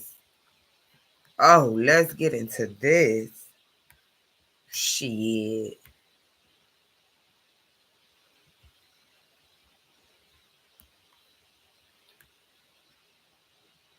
Now that make me want to listen to Armand's video about Diddy. We're gonna look at this first, and then we're gonna go look at Armand's video about Diddy. Damn, Diddy got some shit going on. Diddy's attorney files emergency motion to set aside $100 million default judgment in sexual assault case involving a Michigan inmate. Claimed he never received a copy of the lawsuit.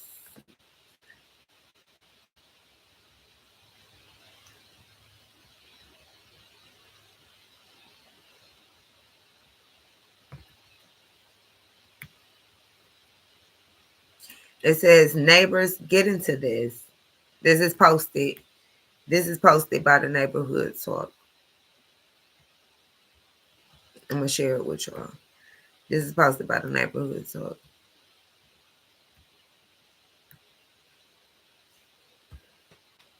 It says, neighbor, get into this. Yesterday, former Bad Boy artist Dawn Richards dropped a bombshell lawsuit against a former boss, Diddy. As we previously reported, Dawn accused Diddy of sexual assault and claims she witnessed Diddy being aggressive to both Kim Porter and Cassie. In one of the instances where Dawn claimed she witnessed the abuse, she said Diddy did it in front of a crowd of celebrities. And I believe it. And I believe it. Why these hoes keep getting in front of us like this? I can't believe he's a piece of shit. You hoes seen that. They said Diddy peed on Drake. Like in front of a whole bunch of people. They said it was a studio full of people and he hung a nigga over the fucking balcony and threatened Wale. Like, y'all know this nigga be on shit. Don't get it. It's all it was is they saw us see him be a piece of shit and they didn't give a fuck about it, and they knew that we was gonna have something to say about their ass too. But let's go ahead and get into this. I'm not fucking surprised. It says in the lawsuit, Dawn details how her former group member, Kalina Harper, were required to attend a Diddy party hosted by Diddy, where other high-profile celebrities included Usher, Neo, and then CEO of Interscope Records, Jimmy Levine, were set to be in attendance. Dawn says they all sat at the table. Diddy and Cassie got into an argument. Diddy there reportedly hissed at Cassie and forcefully punched her in the stomach, causing her to double over in visible pain, crying. Dawn says after the outward act of violence, the dinner guests just continued to eat their food as normal and act as if nothing happened. Then days later, Bad Boy Entertainment and Interscope entered a lucrative deal. Dawn says this showed her that Diddy was virtually untouchable. Watching Mr. Combs openly assault Miss Ventura in front of Mr. Levine and various celebrities, and observing that other powerful music industry representatives were complicit in Mr. Combs' behavior, amplified Mrs. Richards' fears that Mr. Combs could one day harm her and that his actions would be accepted and normalized by everyone surrounding him. I told y'all, when Joe got up and acting like it's new news to him, I knew it. I fucking knew it. All that going to Bali, these niggas be knowing exactly what the fuck going on. Now, did they not say? Usher doesn't come out and say nothing about Diddy, but I know he's saying some shit. It's been allegations between Diddy and Usher. Because Usher was so young by the time he had finally got up under Diddy's wing. I know. I want to hear what Armand said, because I probably done missed something. We about to go. Watch Armand Wiggins.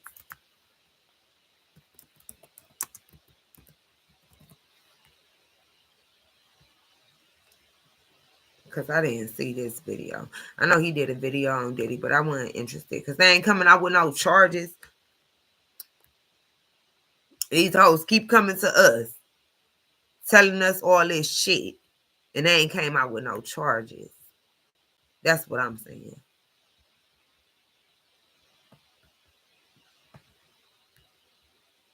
Keep coming out with all this shit. We need charges. Please and thank you. I want to go to Armand's page. I want to see this video that he did about Diddy.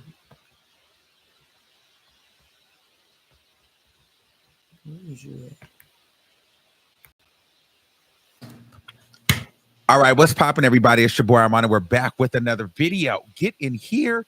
Get in here. It's time to get into some things. All right, so, ciao. Diddy is done. I mean, at this point, do we feel like Diddy can actually ever come back? I feel like even though he's been trying to hide and kind of like do his thing, he's gonna keep getting hit and hit and hit. Let me tell you. Let me tell you. You know, about what I feel about Diddy coming back. I'm gonna tell you what I feel about Diddy coming back. Did he not gonna come back and like be like a musical mogul anymore? I think that shit's pretty much a wrap for him.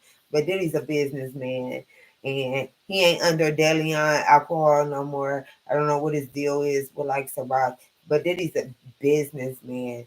I don't think he's going broke. I still think he's behind Revolt. Maybe not. He probably doesn't have a table seat, but I'm sure he has a spot. I'm sure he got his hands in what Carisha Please is doing and some more shit. Like if you think Diddy somewhere sitting down and money ain't still getting made, you crazy. and it can't be public because now the public knows he's a piece of shit. But hell, everybody behind closed doors is a piece of shit. So they like, just come behind the curtain with us. But you get money behind the curtain with us. You still gonna get paid. You just can't have the fame. You can have the success. You just can't have the fame until they bring forth charges, because we have yet to hear of any. But let's go ahead and listen to our mom. Someone just won $100 million in jail in a lawsuit. And then now here we have Danity Kane, Dawn Richards coming out telling her story. I mean, Cassie really did her big one with this, because at the end of the day, Cassie kicked it all off and never had to say anything. And then videos and monies and everything just got put to the forefront. And now everything that comes out about Diddy, I'm forced to believe. Mm-hmm. I'm forced to believe. And there's some gut-wrenching stuff that Dawn Richards put out. And, you know, she hasn't really been the same since Danity Kane, if you ask me. But let's get into her claim. Nobody. I'm not going to put it on the screen because I noticed when I do that. No matter what type of severe asthma you have, Tespire can help you have fewer attacks and relieve your asthma symptoms. YouTube flags it because the AI. So if y'all, I'm going to read it, but YouTube be flagging, they flag the words, the AI. So girl, we still need our point. And Diddy, you know, he is it's a very toxic name. And so Diddy is starting to turn into an R. Kelly, you know, where you say R. Kelly and you get demonetized. Yeah, it's getting crazy. So really, Diddy sued for monstrous behavior allegations of brutality and abuse. But it's the abuse against Danity Kane's Dawn Richardson. Okay, so Diddy is facing yet another lawsuit from a new accuser. Let me put her picture up here so y'all can at least see that. No, I can't do it. From a new accuser, a former bandmate who claims the music mogul belittled, terrorized, and SA'd her. Wow. While she was also witnessed him savagely beat his ex, Cassie. According to the suit obtained by TMZ, Dawn Richards says that she got caught in Diddy's web as a participant on his 2004 MTV show, Making the Band, with the Bad Boy CEO manipulating her by promising to advance her singing career if she relented to his alleged twist, if she relented to his alleged twists and demands. You know what I think is interesting about this? I feel like Aubrey O'Day wanted to say all of this and just has it. Like, I feel like once we get into this whole claim, this is all. When RB O'Day do come out and talk, she gonna have a lot to say. She wants to say, but I think RB O'Day is waiting for like maybe like a book deal. She a white host, so she want to do it to where it's lucrative. She don't want to just come out and get talking for the free. She gonna wait until it's lucrative. But I think RB O'Day for sure got some shit to say. I believe that for sure. For sure. All the stuff Aubrey wanted to say, but she just never did. And at this point, Aubrey, you might as well put it out there because Dawn Richards has already done it. And actually, at this point, are we going to care what Aubrey is saying? Because Aubrey was doing a lot of interviews and stuff like that. But Dawn just said, I'm not going to say nothing until I say it all. You know what I mean? I was just having what I was reading this. But anyway, the former Danity Kane member said during on set auditions, Diddy called female contestants fat, ugly, chits, and hoes. I believe all of that. Mm-hmm. She said Diddy had a particular disdain for her because she was young and excited to work with such a famous person. In 2005, the court documents say Richard saw another of Diddy's former girlfriends, Kim Porter, crying as she left a music studio with her face all banged up. That's some tea. It was then Richard says she realized Diddy was capable of violence and her life could be in danger. A year later, Richard was present when Diddy was first introduced to Cassie, invading her space while transfixed on her in a predatory fashion. According to the documents in 2009, she says that she personally witnessed Diddy high on drugs throw Cassie against the wall, car, and drag her up a flight of stairs in his LA home. Richard said that Diddy has also hurled a scalding pan of eggs at Cassie while yelling, "I've been asking you for my shit, and I can't stand you, bit. You never do right." As he hurled scrambled eggs at her. I don't mean that. Everybody, you was supposed to say you don't never beep. You don't never do beep right. You stupid beep. He said you don't never do right. And then go do beep. I'm sorry, I just had to put it out. Or about for the insect. Okay. I believe it. We saw him dog walk and kick her.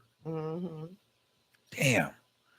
On other occasions, Richard says Diddy socked Cassie in the face and wrapped his hands around her throat, attempting to strangle her inside of his LA mansion. Wow. At some point, Richard says she and others, including her Diddy Dirty Money bandmate, Kalina Harper, showed their support to Cassie and advised her to leave Diddy, who found out about the conversation and then threatened, "Y'all don't get in my relationship," adding, "Don't tell my Cassie what she need to be doing. Just make the money and shut the up. I end artists. I shelf careers. You could be missing. You want to today?" Oh. Ooh. I believe all that. Ooh. I believe it. That is very, very specific. And I believe that he told her that. I believe it too. Wow. Because it sounds like, to hear him talk, that sounds like how he be talking. I end artists. I shelf careers. You could be missing. You wanna today? Wow. So did he Kim Porter? Did he her too? He did. We feel like it, remind you. Meanwhile, Richard says she too became a of Diddy's, forcing her to rehearse 48 hours at a time without sleep. As a result, she says she's dropped a lot of weight and became dehydrated and fatigued while suffering awful rashes. She says one time Diddy demanded she come to his Miami home where he was only wearing underwear. When she asked him to put on clothes, Diddy refused, screaming, "This is my house." Well, I added the B part, but he might as well. Anyway, Diddy's treatment of Don Richard got worse. She says between 2009 and 2011, Richard says Diddy once barged into her dressing room while she was at the recording studio. She says Diddy inappropriately touched her and her. Diddy, she says, also locked her in a car with heavily tinted windows for 2 hours as she screamed for help, even calling her dad for help. Damn. Richard claims her dad traveled from Baltimore to New York to free his daughter and confront Diddy, threatening to report him to the police. But she says Diddy told her dad, "Think about your daughter and think about your daughter's career." We've reached out to Diddy's reps. So far, no word back. Damn. I believe it. And Dawn, you know, she was the main girl. She was that girl of Daddy Kane. And she never was the same. And we didn't understand what happened, but she finally got away. And it just wasn't right. And then when, you know, the people would try to speak out, we felt like they were clout chasers. We thought RBO Day was a clout chaser for the longest time. But Diddy, I believe it. I mean, Diddy is the type of guy to have people walking over the Brooklyn Bridge for cheesecake. Yeah. Like, he was definitely a monster. And I've seen him kick and beat Cassie. Yeah, we saw that. So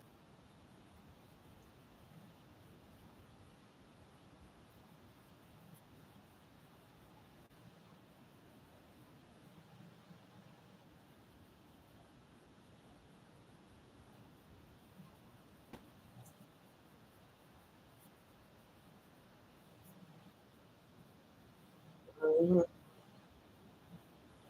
Mhm.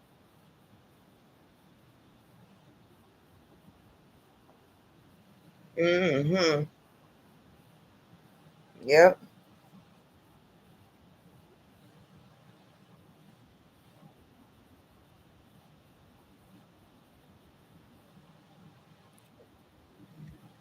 Armand, you fucking knew that. It's no way. It's no way. That's one thing that I can say. I knew he was a call. I don't seen him in interviews with dudes. He be so touchy feely, like flirty with men.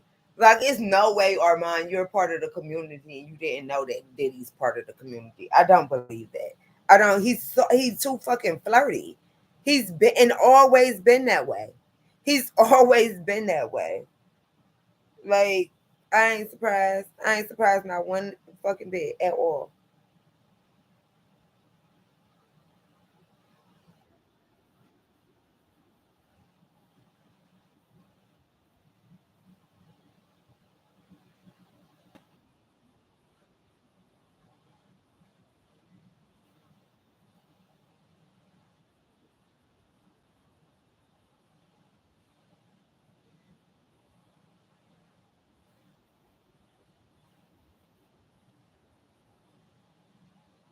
And that's what I want to know too.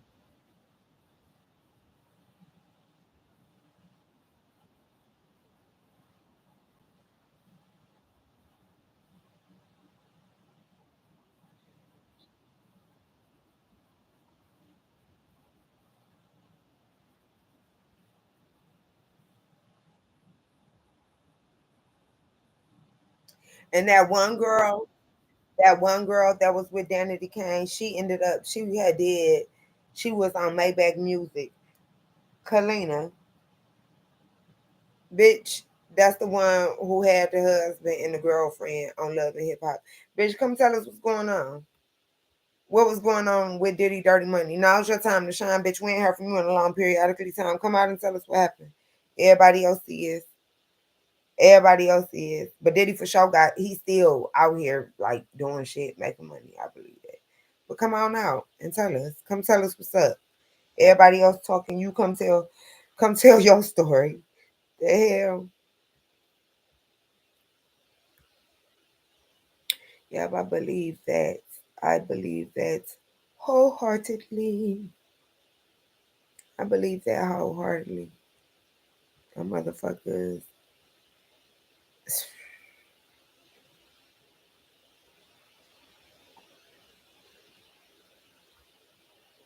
What is that one thing? It's like a scripture, like a Bible verse. Something to the effect of the richer a man is, the further away from the more worldly riches a man has, the further away he is from God and God's will. Because for whatever reason, that money be bringing out the ugly out of people. I don't know why. I won't say everybody, but it's the show seem like a grandiose amount of celebrities and, you know what I'm saying, well off rich people. I won't say everybody, but it seems like a grandiose amount of folks just be out in these streets wilding out.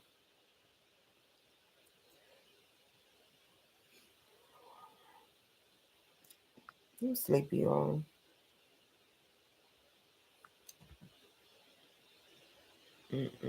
Oh, I keep on trying to find Stephen A. Smith. Let's pray the shade room. I want to show y'all this, and then this will probably be my last thing. It's him and Nikki. Nikki is there. What's up?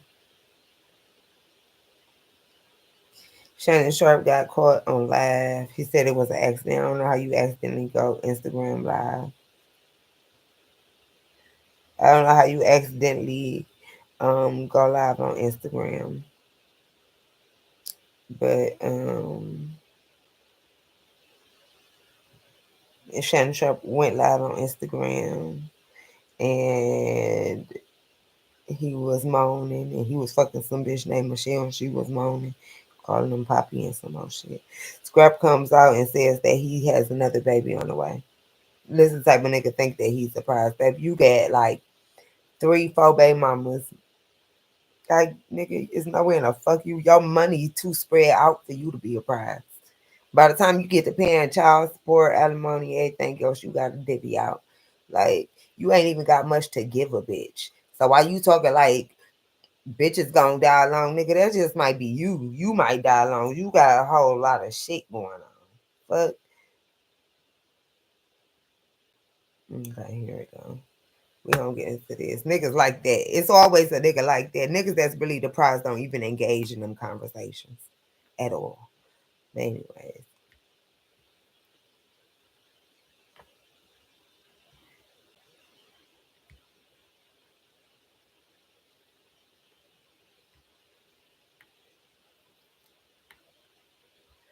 Oh, I gotta go to sleep, y'all. Let's go sleep, man.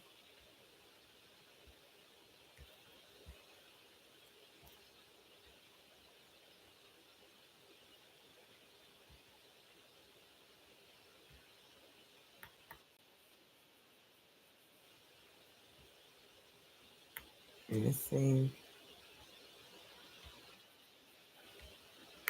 Beef with Little Kim, Mariah Carey, Cardi B, Gucci Mane.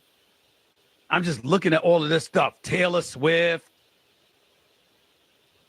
Every time we turn around, Demi Lovato. Every time we turn around, it's something, Nikki. You disagree with the decision. You disagree with the decision. You got to talk about the brother like that? And why are we talking about Jay-Z like he's some damn sellout or something? Need I remind y'all, all the hip-hop artists, all the R&B people that have been performing at the Super Bowl halftime over the last few years since he's been involved since 2019? Did I not read some of these names to you? The Who, Coldplay, and people like that? You know how hard it is? Come on, Nikki. I respect you. I respect your work. I respect what you've accomplished.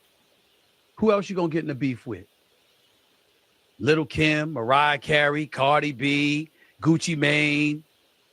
I'm just looking at all of this stuff. Taylor Swift.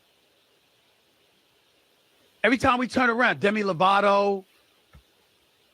Every time we turn around, it's something, Nikki.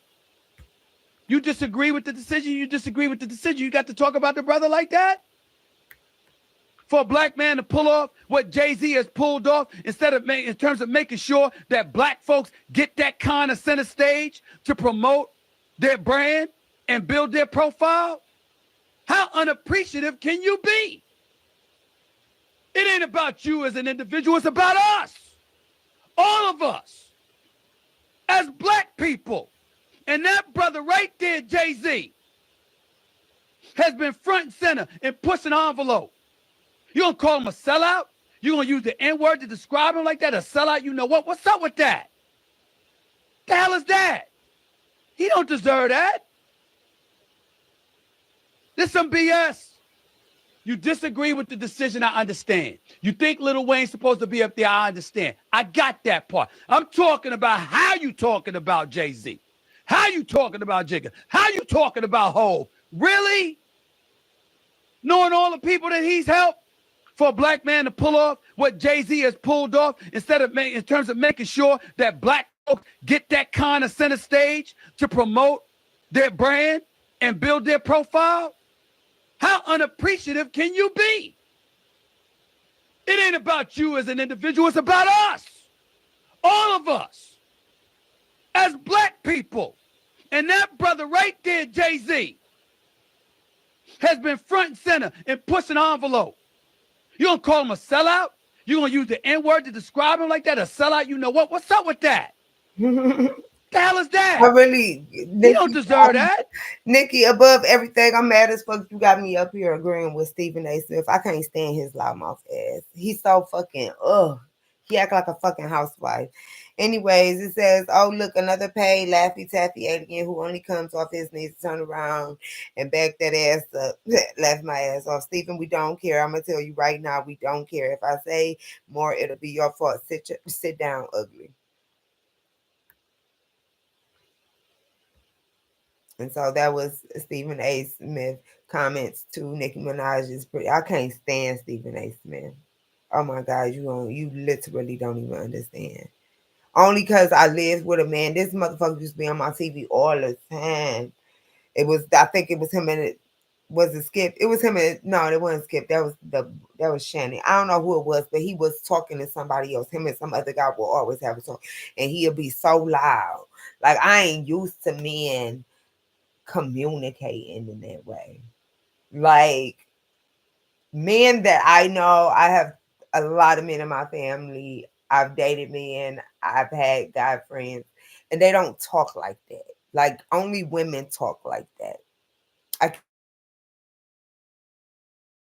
can't describe it. It's like you can get your point across, but his just comes off like very loud, very catty, very like, I don't want to say sassy, but it might be. Like with Shay Shay, I'm gonna for sure say sassy. I don't care what Michelle or Michael he was fucking on his live. Like Shay Shay give me sassy as fuck. Like, and I just feel that way. And I've tried to not feel that way, but it just won't go away. He's sassy as fuck. I think I pretty much cover everything. Y'all, let me make sure. I was gonna talk about the debate, but I feel like everybody talked about it. People was recording it while it was going on, so good for them. I missed out because I was at work, so there's that. I don't have nothing. Doechii performed with Katy Perry. She said my name on the red carpet, and I thought that was kind of cool. Because I forget I'm Britney Spears done lost her mind. Poor Britney. They fucks her up. That's why you all be begging for this fame. Be careful what you ask for. Because these people get famous, and when they don't want their ass no more, I don't know if they go crazy or they just make them look crazy. But they don't be the same. They don't be the same celebrities we know. They don't be the same. Look at Britney Spears. I'm going to post. This is the last thing I'm going to post. Because Britney.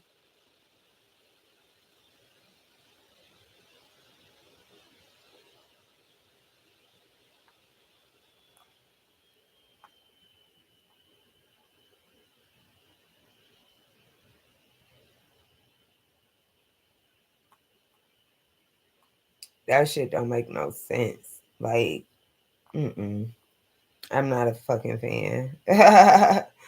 I'm not a fucking fan. Britney Spears is, oh baby.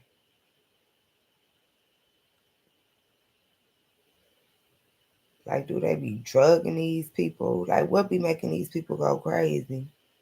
Like that. It's like, and if you don't want to be famous and you don't want to be in the spotlight no more, you gotta like kind of sneak about that shit, like how Rihanna did. Like, you gotta exit stage left and don't tell nobody. They still waiting on the album. We're literally never getting the album. Rihanna had to like sneak and creep about that shit. Because they probably would have made her ass seem crazy too. But Britney Spears is for sure off her rockers. I hate it for her, but shit, what can you do?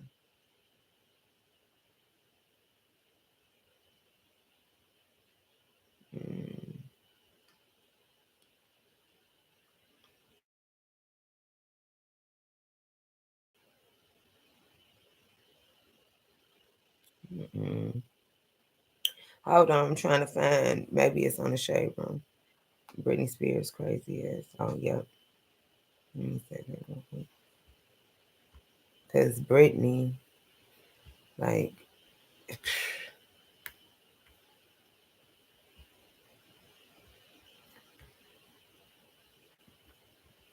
Britney Spears is like, I don't, guess what it is. Britney, you is going crazy.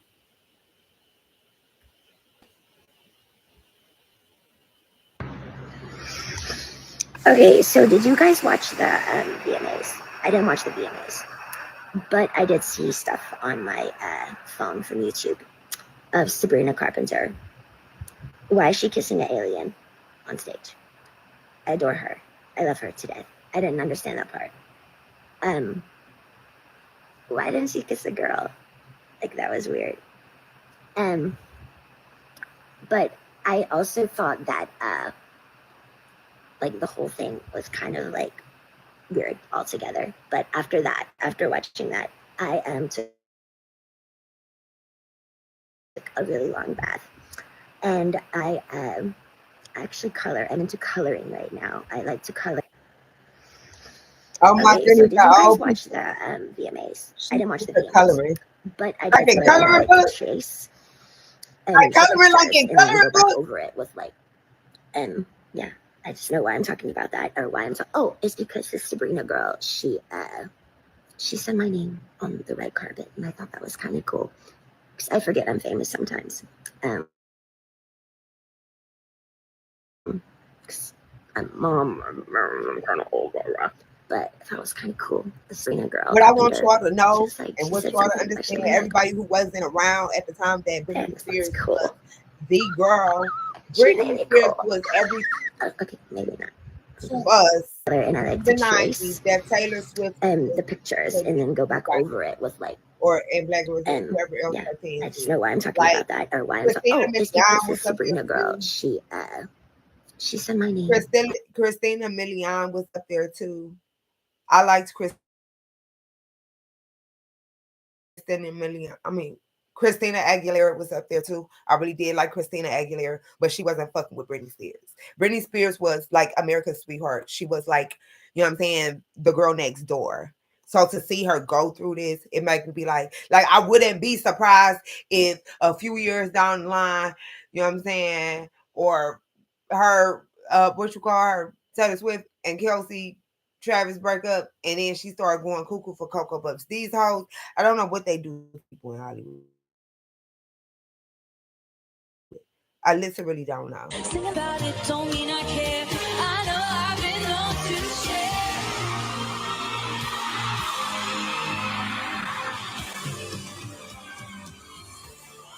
Sing about it, don't mean I care. I know I've been known to share.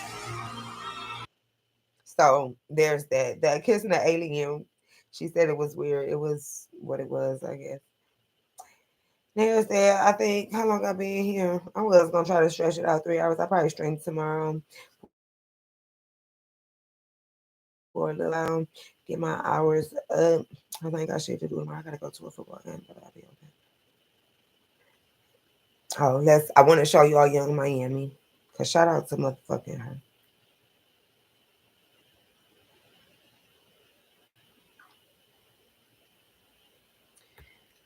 That's this last.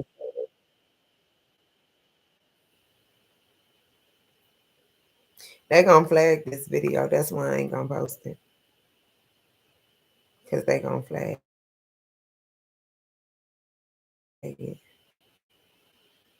That's why I can't post it. Flag my shit. Cause it's too much. They got the VMA shit on here. That little short video, real quick. I think they gonna flag it.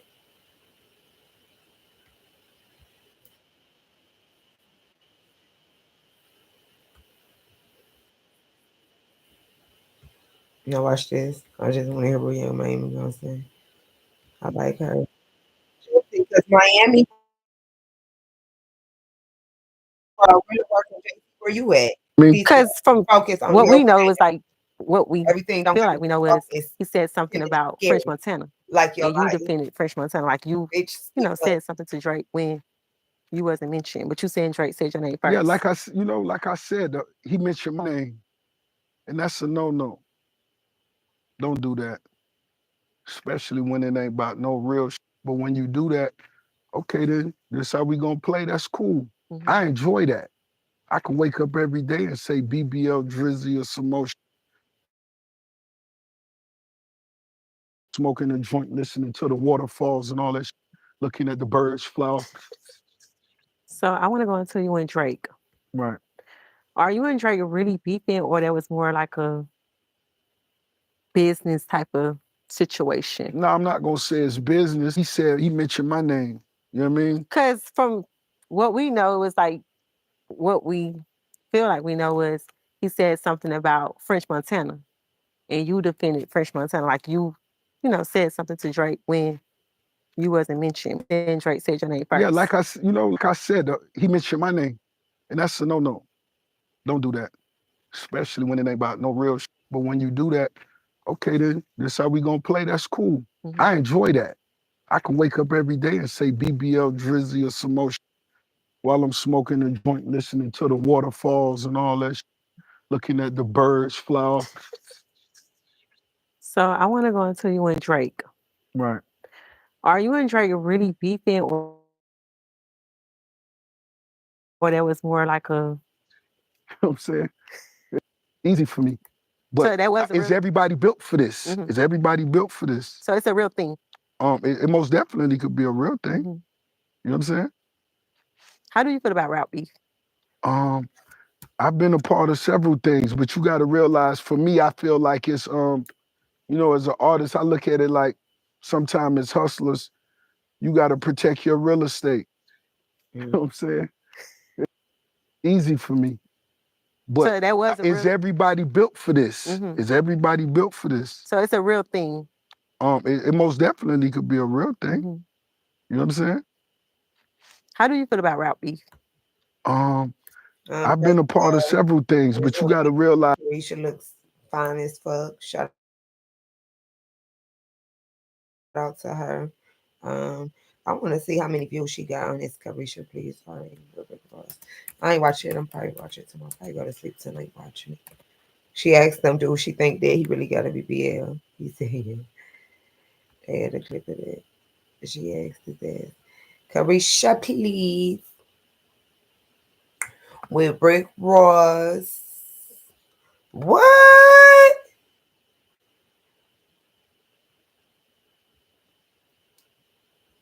Hold up, y'all. Because what?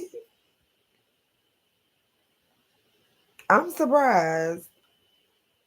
I ain't gonna lie. I ain't gonna hold y'all. I'm surprised.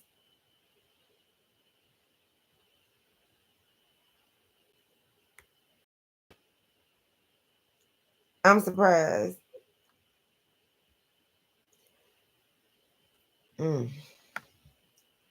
I mean, it did only come out 7 hours ago. But I'm surprised because it don't look like it's on its way to,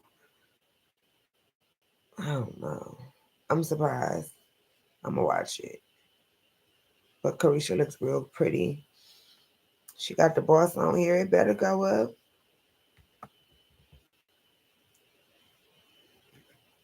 It better touch 1 million. I ain't like you. And that's another thing, girl. You, like, what the fuck do you be doing that you can only drop a fucking show once a month? Like,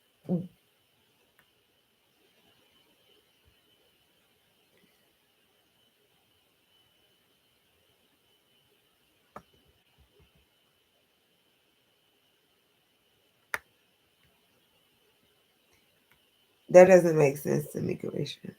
I feel like this isn't enough.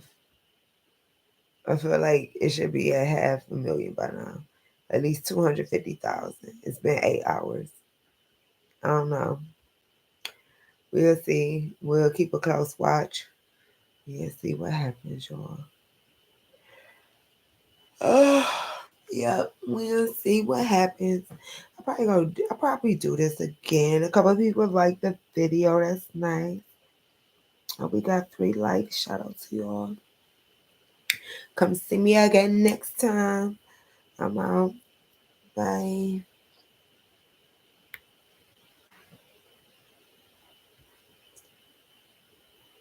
Hit your post notification. And if you like the video, that means you're gonna come next time. You know what I'm saying?